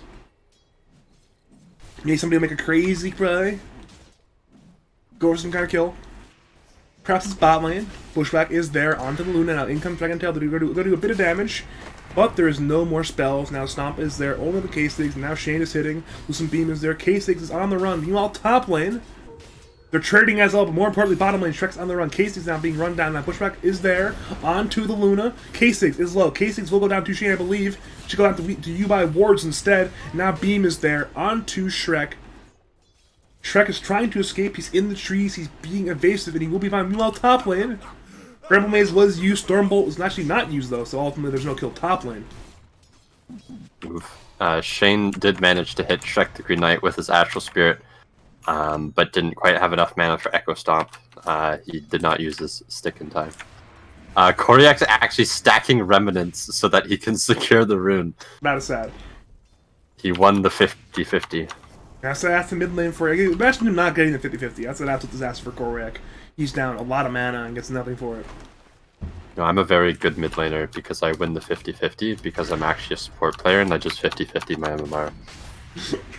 That's so many references, actually. That's like 6 references in one sentence. Good reaction from Koryak to make sure Potato doesn't grab him with that lasso. He's got 7 stacks on him. He will even haste rune, though, so good old 1 and 12 there from Koryak keeps that man alive for the time being. The stacks will expire. Bottom lane, meanwhile, K-Stig's being run at. Stomp was there. Now you buy wards is running at the man. Has level 3 Lucent Beam, but will not have enough damage, it appears. So, no kill. Shrek arrives, has that Bushwhack onto Shane. Now there's a ball ending and a vortex onto you by wards. That man is in danger. That man will go down. 2 K-Stigs. Meanwhile, top lane. Never mind, nothing top lane. Well, there's open top lane. Batrider is there, but it's only Baboon, and this Dire Ward spots it out perfectly. Radiant are even picking it out as if they know it. They might even deward that right now, but the problem is it's too late. Smiley has dodged. Baboon even dodged as well, so there's no kills. There, at the very least. Did you get a ward that saw that Smiley was farming that camp there? But, Bottom lane, though, Shane ends up dying there. Bushwhack was there. Dragon Tail is there. Acorn Shot and all that fun stuff is used. Now Luna has returned, but too late to save her man, Elder Titan, from death. This is rough though for Potato. Perhaps he rotated into the jungle looking for stacks that Smiley's trying to farm. But this is too late to get anything there. So there's no kill and there's no stacks either. So now Batrider is well behind the Storm in terms of last hits. But apparently it doesn't matter because he's leading in net worth. yeah, I'm surprised, looking at this Luna's build, that she hasn't gotten any points of Moonglaves to leave the lane yet. This is a DK, he's going to hit level 6, he's going to try and force it lane. However, Potato is TPing in. An Invis rune here. Yeah, the Invis is there. Perhaps they'll go for Shrek. Lasso is up. But it's a Sentry Ward there from Shrek. They have spotted the Batrider. Now Baboon is there. In comes the Storm as well. Potato will die. Question is, can they get Luna? Eclipse is there. It's probably a bad idea for Luna. Casey's is tanking. Sleep is there. On to 3, actually. And now in comes Webby. Has Spear. Uses it, but it does not latch onto a tree. So they will run Casey's out eventually, it appears. Unless Baboon can somehow save this man. Fortune Titan is there. And in comes the Mars Arena. They will commit that one. They will ensure Casey's dies. Kill goes to you by wards. But ultimately, it's a fantastic trade for the Dire. Because during all that, guess who's farming? It's Sven.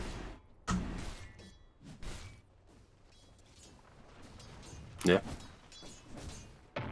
He is now top of the net worth.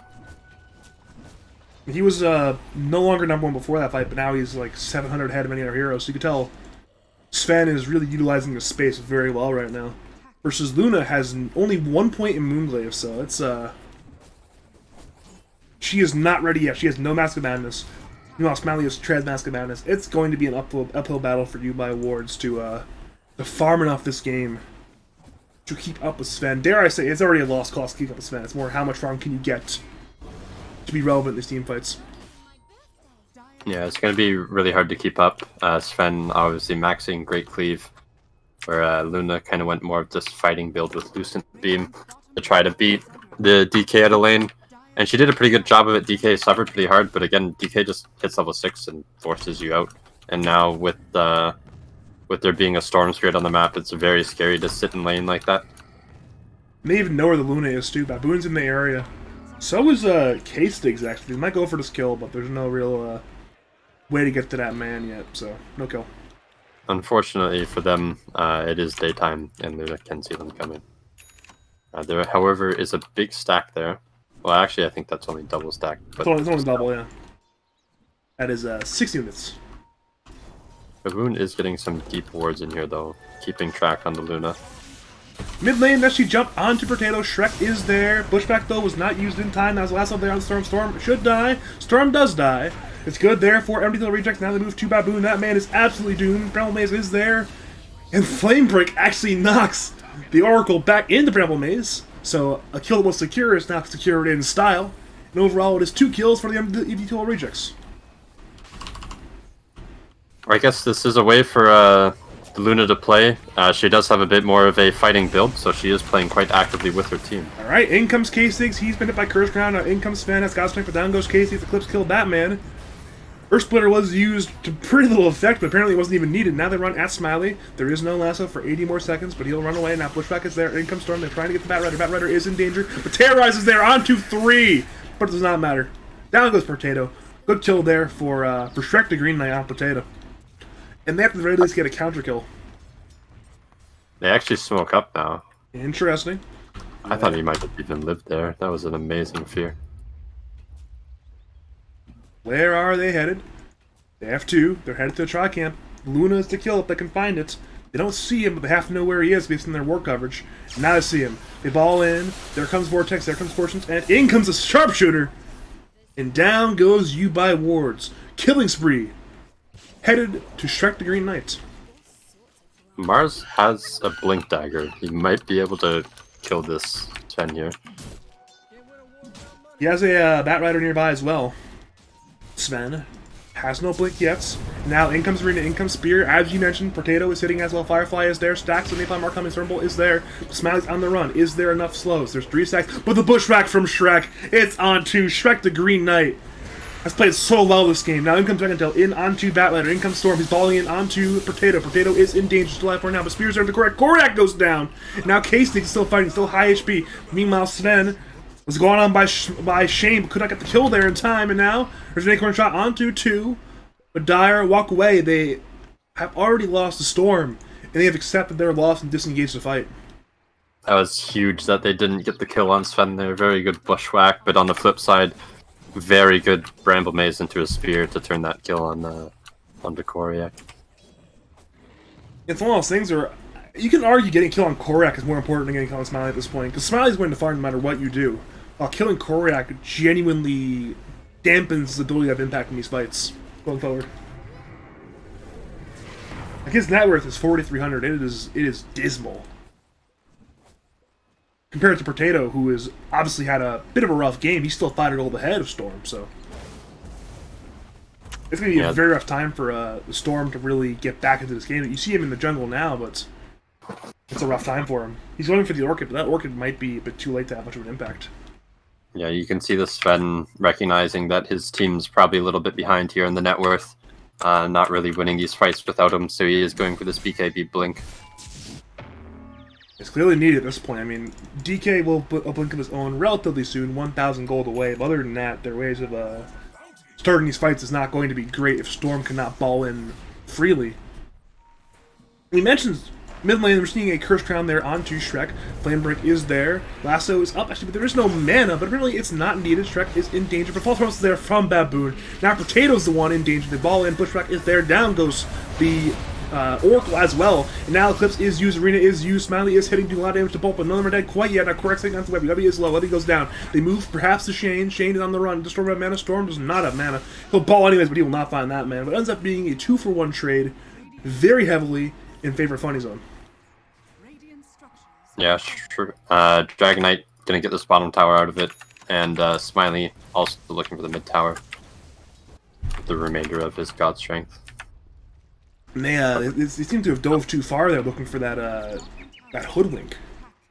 Yeah, unfortunately none of the brambles caught, and bottom lane. Yeah, bottom lane, that's definitely a kill there onto K6. It's inevitable, it appears. Wait, there's no stomp! There's no stomp, he already used stomp! And K6 TP's away. And he saw an opportunity. They used the lasso, they used the stomp, and there were no other TPs. So good play there by K6, recognizing, hey, there's no way to cancel that TP. It's a bit of a sloppy play there by the MD2L rejects, letting that man, who should have been a guaranteed kill, get away.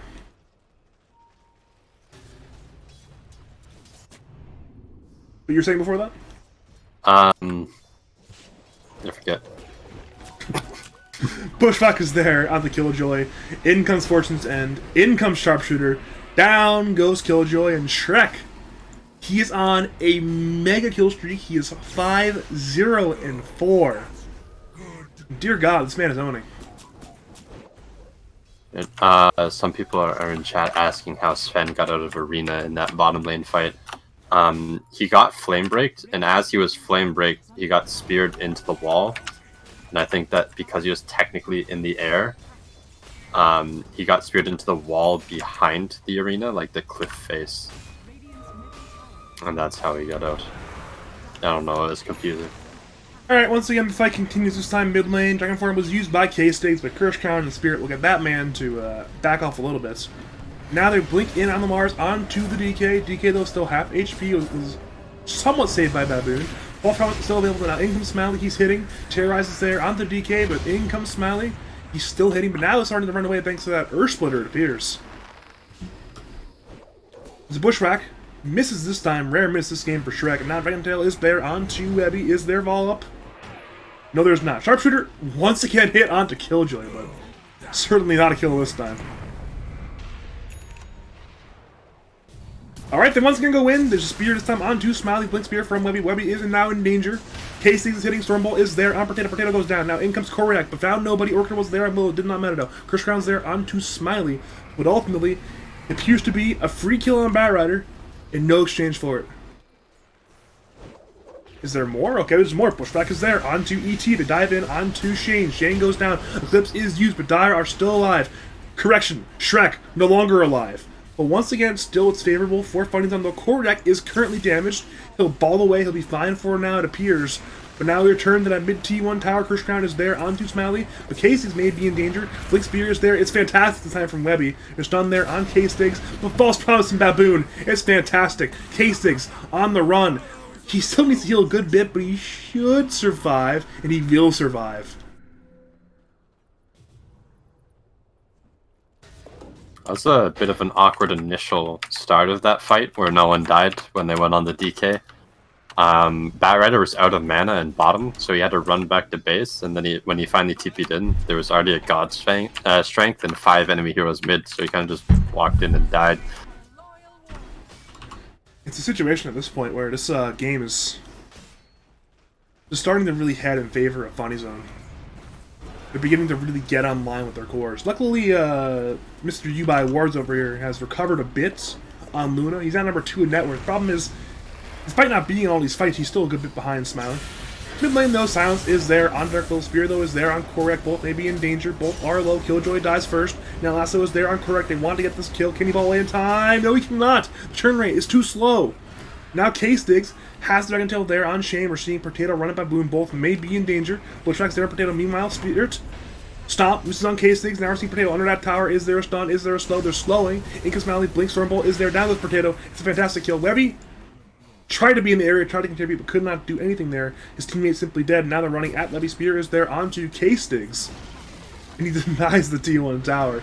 But now in comes K6. Well, to avenge the deny of the tower, Stormbolt is there from Smiley. Down goes Webby. There's no Spirit in Stomp in time from Shane.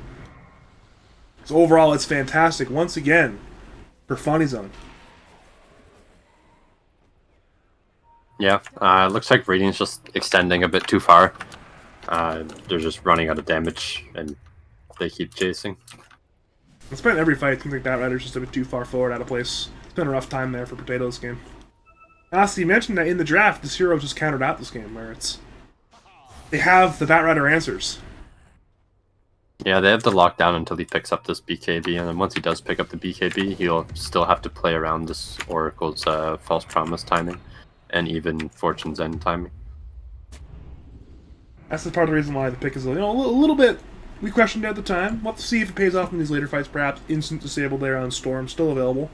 But so far, it's been a little bit rough in terms of execution in the team fights, considering the saves, but still, not important. If you're MD2L rejects, you're down 3k, it's not a very large lead. What's your play to start getting back into this game? What kind of movements do you go for here? I think you're going to want a BKB on Luna before you really take a big 5-man team fight.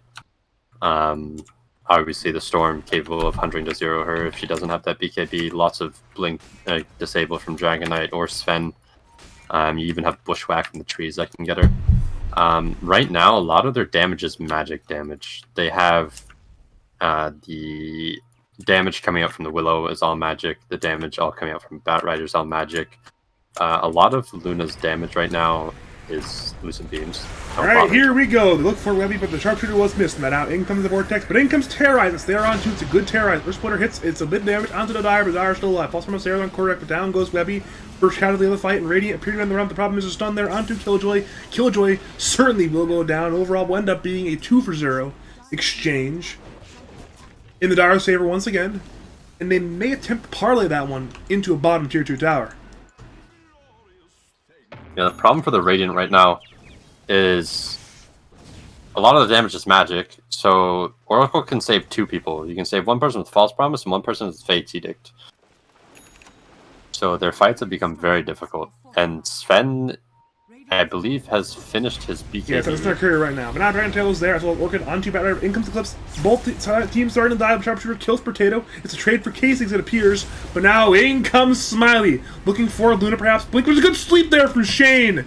Now Baboon is in danger. He goes down. They move to Smiley. He BKBs, moves to Luna. Luna is in severe danger. Might just go down. Honor in the fight. Back to Luna, never mind. Luna gets run down there by Smiley. And now Smiley's on the run. Bushwhack. Not even used. In comes Correct, looking for Shane. Shane may go down. Bushwhack is there. Shane goes down. Now we move to Webby. Smiley destroyed that man in 2 hits. Needs about 2 more to kill that man. He blinks away at the good blink from Webby. Is there a blink from Smiley? It's up in 4. Webby on the run still. Brown Mace is there, and Webby actually escapes from the clutches of Smiley. But once again, I've said this about 14 times this game, it appears. But it's a good fight for the Dire. They thought they had Sven caught out there, and they didn't see his courier come in and deliver that BKB in the middle of the fight. So even though he was stomped, he didn't have a BKB in his inventory yet. And the Dark Will recognizes that and says, hey, this guy doesn't have BKB, let's just turn and kill him. And then the moment Luna and the Willow turn on Sven, the BKB shows up on the courier, and it just completely changes the fight. If it wasn't for a good juke there by Webby, it would have been even another kill there for Smiley. And that man would have been even more out of control. He's 4k ahead of the Luna. It is a massive... It's literally the entire network lead is Sven over Luna right now. Yeah.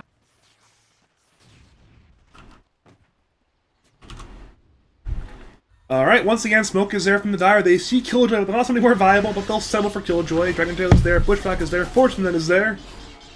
And Sharpshooter will finish that one on Killjoy. He tried to survive there with the Shadow Realm and the Bedlam, but apparently there was no escape.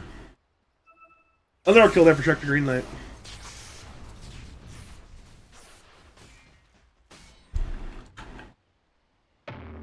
I think if Radiant need to look for good fights to take, this Storm Spirit still doesn't have a defensive item. And they once again ball in onto Shane. They force him away, or he actually forces himself away, but it does not matter.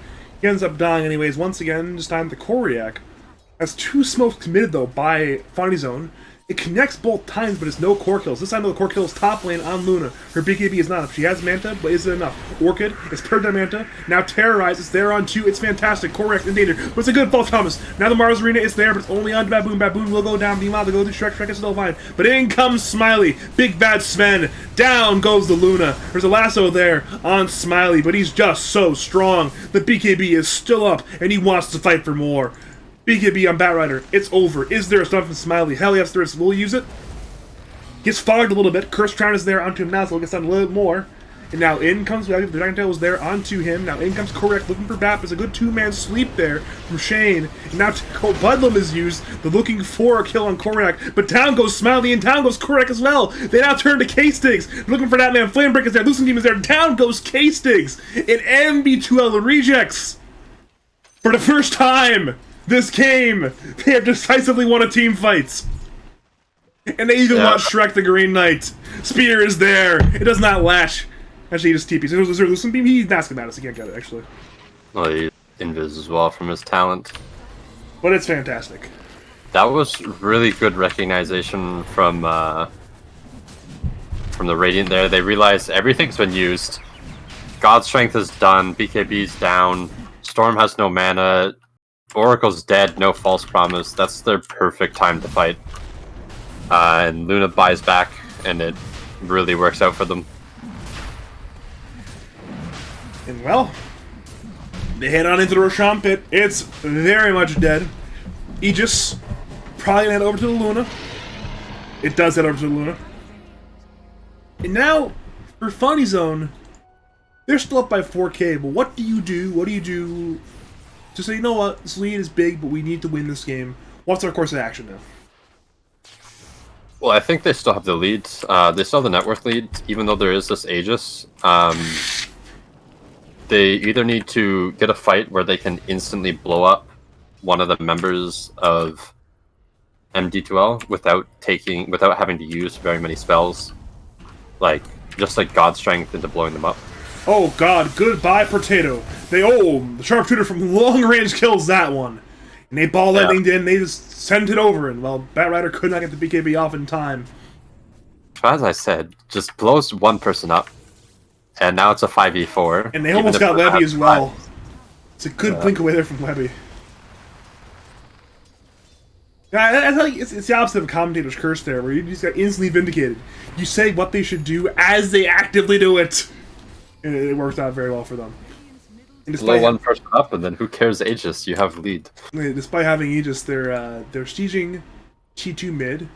They appear to instead be headed top T1, though, with the tail end of that dragon form on K-Stigs. He's actually hitting it alone, though. With this Aegis, they don't want to take a 5v5 fight. So I think they have the right idea. Just go for a pick off here and there. Make sure they can't pressure any objectives with this Aegis. And then waste their Aegis time. Are they gonna miss the spider legs? Okay, I pinged it out. Enchanted Quiver on the Sven, that's going to be huge if he hits someone before their BKB. Actually, does that still go through BKB? I don't think it does. Yeah, it's magical damage, so it wouldn't go through. Yeah, but magic damage does go through BKB now, doesn't it? Does it? If a spell pierces spell immunity, I think it does still do magic damage. Like, MKB still damages through BKB, right? I should know this, but I just don't. Regardless of BKB or not, Sven has a lot of damage with that Quiver. Because you see a number of carry players recently have been going for Quiver when it's available, just to get that extra burst damage and get... Like, you notice a lot of burst damage this patch. And what more burst damage you get in a carry than just getting like a minute 28 Quiver? Yeah.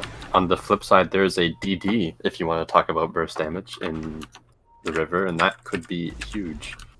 That rider spawning it out takes it for the Dire again. Dire, though, are heading to the Radiant side jungle. Perhaps they might jump. BKB is there from the arena was there, but the spear was missed on Baboon. Is there a false promise? Hell yes, there is. But it was only on Baboon. He might try to TP, but Dire are retreating, so they'll leave that man to his death. They force out a BKB from the Mars. And actually have bought some time with the arena being on cooldown. There's only a minute 45 left on that Aegis.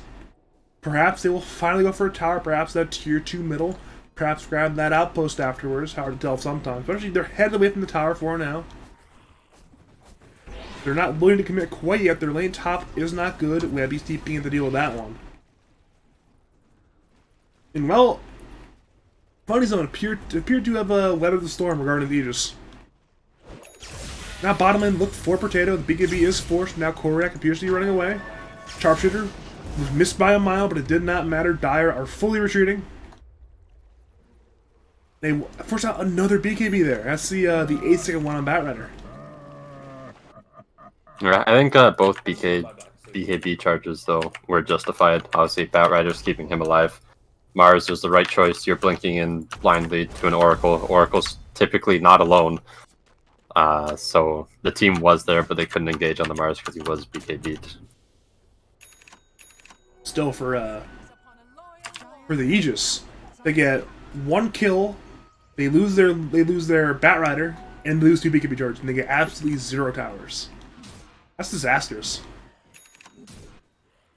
I think it allowed them to weather the storm, though. Dire were really coming down on them hard. They had the net worth advantage, which they still do, but that does give them 5 minutes of breathing room. That is true. Problem is the breathing room, it ends soon. There's 13 more seconds. And Radiant, they're smoking in, but the Aegis will expire mid-fight now, just on there. On the Batrider. Potato is in danger. Potato will go down. Now they add 2 Luna. Luna's Aegis expire very soon. Will she die before it ends up happening? No, the Aegis actually is popped. So Koryak and Baboon end up dying. It's fantastic for the Radiant, actually. And now Smiley ends up going down. And now they're headed over to Shrek. Shrek is once again on the run. They're actually headed over to K6 as well. So it's a bit split. They will not find Shrek. She's going to find with the spear. Rebuke was missed, but spear was hit. Now in comes Lucent Beam, and down goes Shrek perhaps. He's invis. He's trying to escape. Bushwhack is there. He TPs. And gets away. The scurry camouflage. It was like Funny Zone did not have Aegis timer on their minds. They could have waited like 3 more seconds there. It just let Luna expire. Yeah, that was ideal for Radiant there. They may not have survived on their Batrider, but it ended up into a very good fight with for them. It looked like a really terrible Eclipse. It was just BKB'd by both cores, but then the Storm zipped in and ate the entire thing.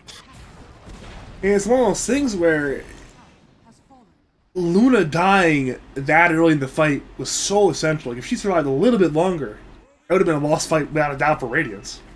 Because it's down Batrider, it's down Luna, and they both would do nothing in the fight.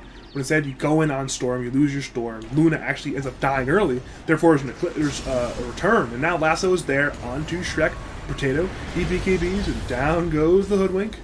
Perhaps they're at the K-Sticks, K-Sticks cannot blink, he might BKB, he does BKB. So he will escape. But, that's another death for the Funny Zone, and another BKB forced out. It's MD2L rejects.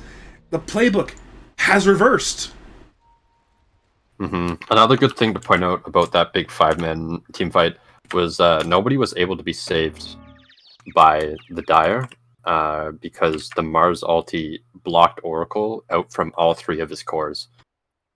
He didn't catch the Oracle in the ulti, but the Oracle was blocked on the opposite side of the ulti and just couldn't ult anyone. That's very good positioning there from Webby. It's very important for him to do that. It's one of those things where if either of those steers ends up dying, either Smiley or Koryak gets hit with the false promise, that entire fight could be different. Instead, both of them end up dying. You know, it's a situation where Smiley, I believe, his BKB was on cooldown at that point, and obviously Koryak doesn't even have one yet. So yeah. I think he's been kind of reliant on his Oracle to save him. He just hasn't got any defensive items. Okay, we have confirmation from Twitch chat from Breezy that MKB and Quiver go through BKB, and a fun fact is that Witchblade doesn't go on cooldown when hitting BKB, so it will have True Strike throughout the entire BKB duration. Sounds very fair and balanced. You know, you gotta love when Valve playtests all of their updates. Bottom lane, though, it is a free tier 2 tower. for the MD2L rejects. There's now only one remaining outer tower, that tier 2 top lane. They're not actually heading towers, but oh my lord, Potato demolished there. I look away for a second, that man got bursted. And they also will go on to Killjoy. Killjoy has that Andis, but he appears to be dead as well. Shadow Realm is there. Is there a stun? No, there's not actually. So he will TP away, but that's... You know what would have been awesome? Yeah. Koryak hit the neutral creeps, and then Smiley blinked in and stunned the neutral creep, and the AoE stopped the TP. There we go. That's hard to get the creeps there in time, though. And it's hard to also coordinate that with your teammate. Yeah. It's one of those things where, despite Potato having all this money, he just dies. I literally looked away for a second, for literally less than a second, and I looked back and I'm like, oh, he's just dead. Yeah, he needs like a Aeon Disc or a LinkedIn Sphere or something. I would go probably A in this game. You see Killjoy already has one. It's a fantastic game to go for it. For the Radiant, at least. Well, even for the Dire, you don't want to get Batrider ultied. True as well, same true as with, well. same with Mars ulti or Spear. Same with Dark Willow, just comboed 100 to 0'd. Luna just eclipses your ass. That's a very fair and balanced side on Aeon Discus. Yes, nice and cheap too. Alright, here we go. 5-man smoke from the Radiants. They're in the Roshan pit area, though it will be dead in another minute, but they don't know that. They can't see what we see. Looks almost like the Dire want to smoke. They're grouped as 5, but they don't have a smoke. There is one coming on the courier. There's a good chance Radiant had this direction, Dire had this direction, and they both missed completely on these smokes. Yeah, well, Dire should now know that the Radiant's in their jungle. So Actually, yeah, with the outpost being taken, they no longer smoke that way. a little more obvious. They're not even smoking, they're just pushing in bot lane. I would say they would trade towers. Problem is this tier 2 bottom is already dead, so... They wanted being to top lane. They wanted to defend. In comes Smiley looking for Luna. BKB is there though. Eclipse is used. Smiley BKB as well. In comes the splitter. Smiley's at the half HP actually. He's being cut around by this Scotty onto the Luna. Down goes Shrek. Lasso's there on Smiley. He's in danger. Arena is on the 2 as well. Koryak is very low. Koryak goes down. Now Smiley. He pops down. The false cross could not save him. They move the K-Sticks. The Scotty. It's kiting. He BKBs. It does not matter. He goes down. It's a 4-for-0 in favor of MD2L rejects. There's a buyback from Husband. There's 2 more available, but the Radiants, they're doing it. Yeah, that Earth Splitter completely destroyed that Sven. Ripped like 1/3 of his HP away. Oh, it's a good tank there by Webby. You by Yeah, words. He's so open to not go down. Webby is just so good at Dota. Acorn Shot is there for Radiant. They're retreating. They force out 3 buybacks. They need to leave, but they're very happy with leaving. You know what? No, I'm Canadian. Get down, Mr. Prime Minister. What a play there from Webby. Yeah, recognizing that his Luna might just die. Oh, she would have died, yeah, 100%. And now Radiant, well, guess who's alive? It's our good old buddy Roshan. It's the second Roshan of the game. Aegis. Cheese. Good old Aghanim Shard. All things Radiant want. Problem is Dire, they know about it. Potato is scouting. He BKBs, he's buying space. Problem is Roshan, it's still not dead yet. I don't think Dire want to fight this either. They still have God Strength on 15-second CD. Radiant need to finish this before that comes off CD. Unless Storm goes in right now, yeah, it will go down. Aegis goes to Luna. She's not sure. We're going to the Potato. And now Radiant are escaping. Trapper comes in, actually hits onto Luna. Question is, can they find him still? Oh, hell yes, they can. Dragon Tail is there. There's a ball line to Webby. Webby's in danger. So is Luna. Luna, Aegis, popped. Webby, already half HP. He has that beacon. He may have to reinitiate right now. In comes Splitter. In comes Killjoy. Terrorize is there, but now BKB's from the Dire course. Luna BKB's. Mars Arena. It's on to 3. It's fantastic. Now Smiley is fighting Luna. Baboon goes down. Webby and Killjoy, they're not in the fight. There's a huge 3-man stun from the Dire. Down go all 3. And now Dire, they're so strong. They move to Webby. Radiant are buying back, but down goes Koryak. Killjoy is fighting Shrek. Shrek goes down. In Dire, they have diebacked on 3 heroes. Radiant, they recognize Flamebreak instead of K-Sticks. So is Lasso. The Lasso, it's actually not even purged. Down goes K-Sticks. He has a buyback. But for MD2L rejects, they've won! The GG is called! And MD2L rejects are in the playoffs. they won that game strictly off of their buyback plays in the top lane and then in the triangle. That was beautiful.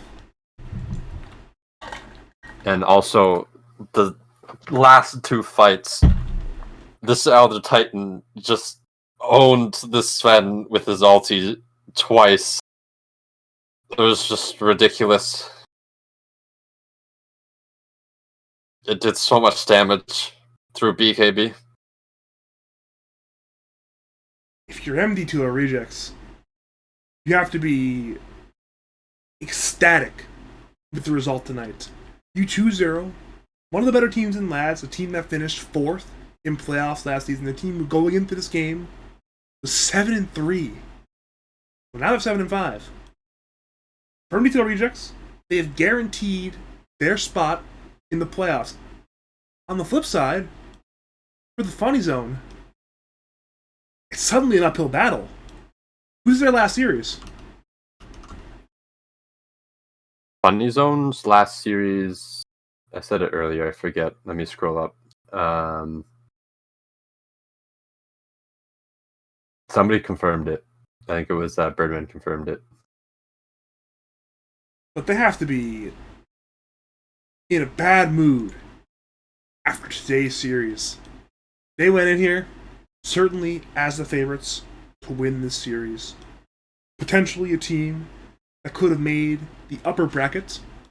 And at this point, potentially, they could even miss playoffs. This last series of Funny Zone is very important for them now. Play role swap. Oh, that's a very important series for both teams. Holy crap. That'll be the regular season series in terms of playoff potential, dear God. If you're Funny Zone, though, what do you take away from the series?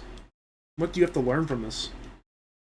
Well, game one, I think now is just a scouting error or a confidence error.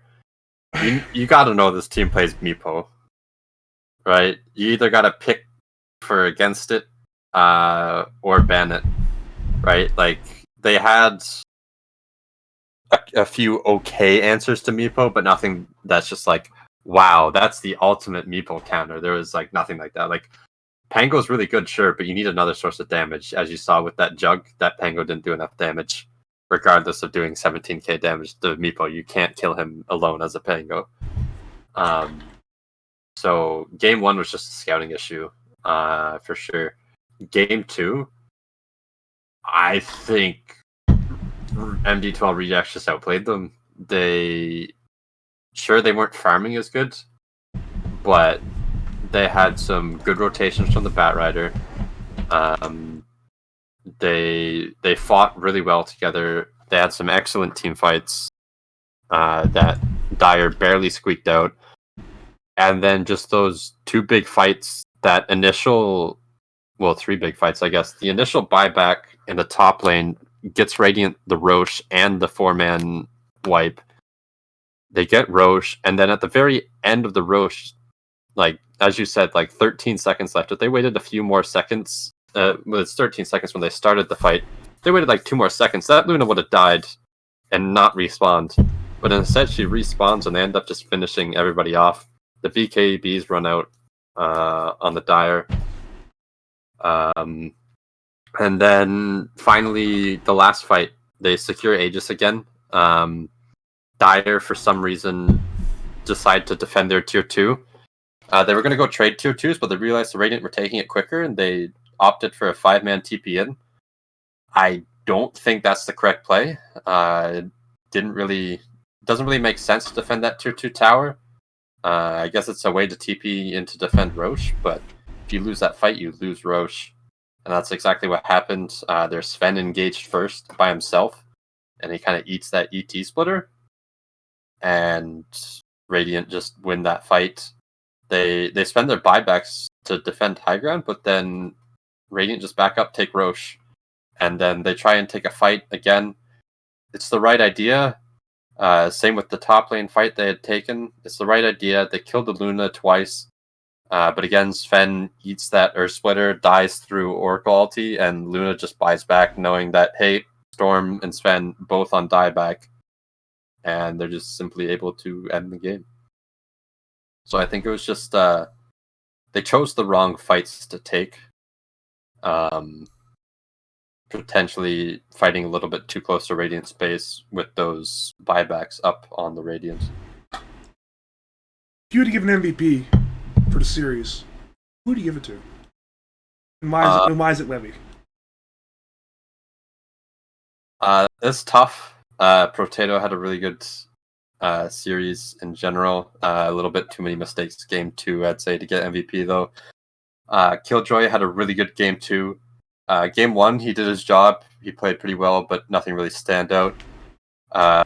Game 2, my god, those other Titan sleeps and splitters were insane, but he didn't really stand out too much in Game 1.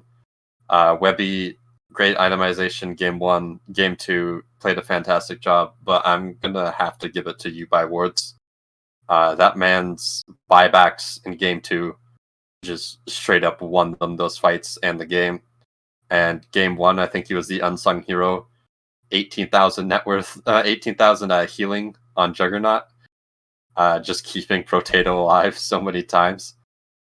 Especially, he actually might have had 18,000 net worth as well. That's believable. Yeah, that man just he didn't farm in either game. He just fought, and he just won because he fought, and he fought brilliantly with his buybacks. All right, then. Do you have any final analysis before going to my usual outro shtick? I think I gave all the analysis I could think of. I was giving you a last opportunity in case you wanted it, but thank you, though, of course. Do you have any final words, shout-outs, call-outs to say to the people of League of Lads and twitch.tv/BadgerPablo? No. Thank you very much. But thank you if you tuned in today, for tuning in today to this 2-0 victory for the MD2L Rejects versus the Funny Zone. My name is Badger. As per usual, if you want me to cast your games, want me to cast your tournaments, you know where to find me. It's on Discord, Badger, number 5713. And as always, have a great night.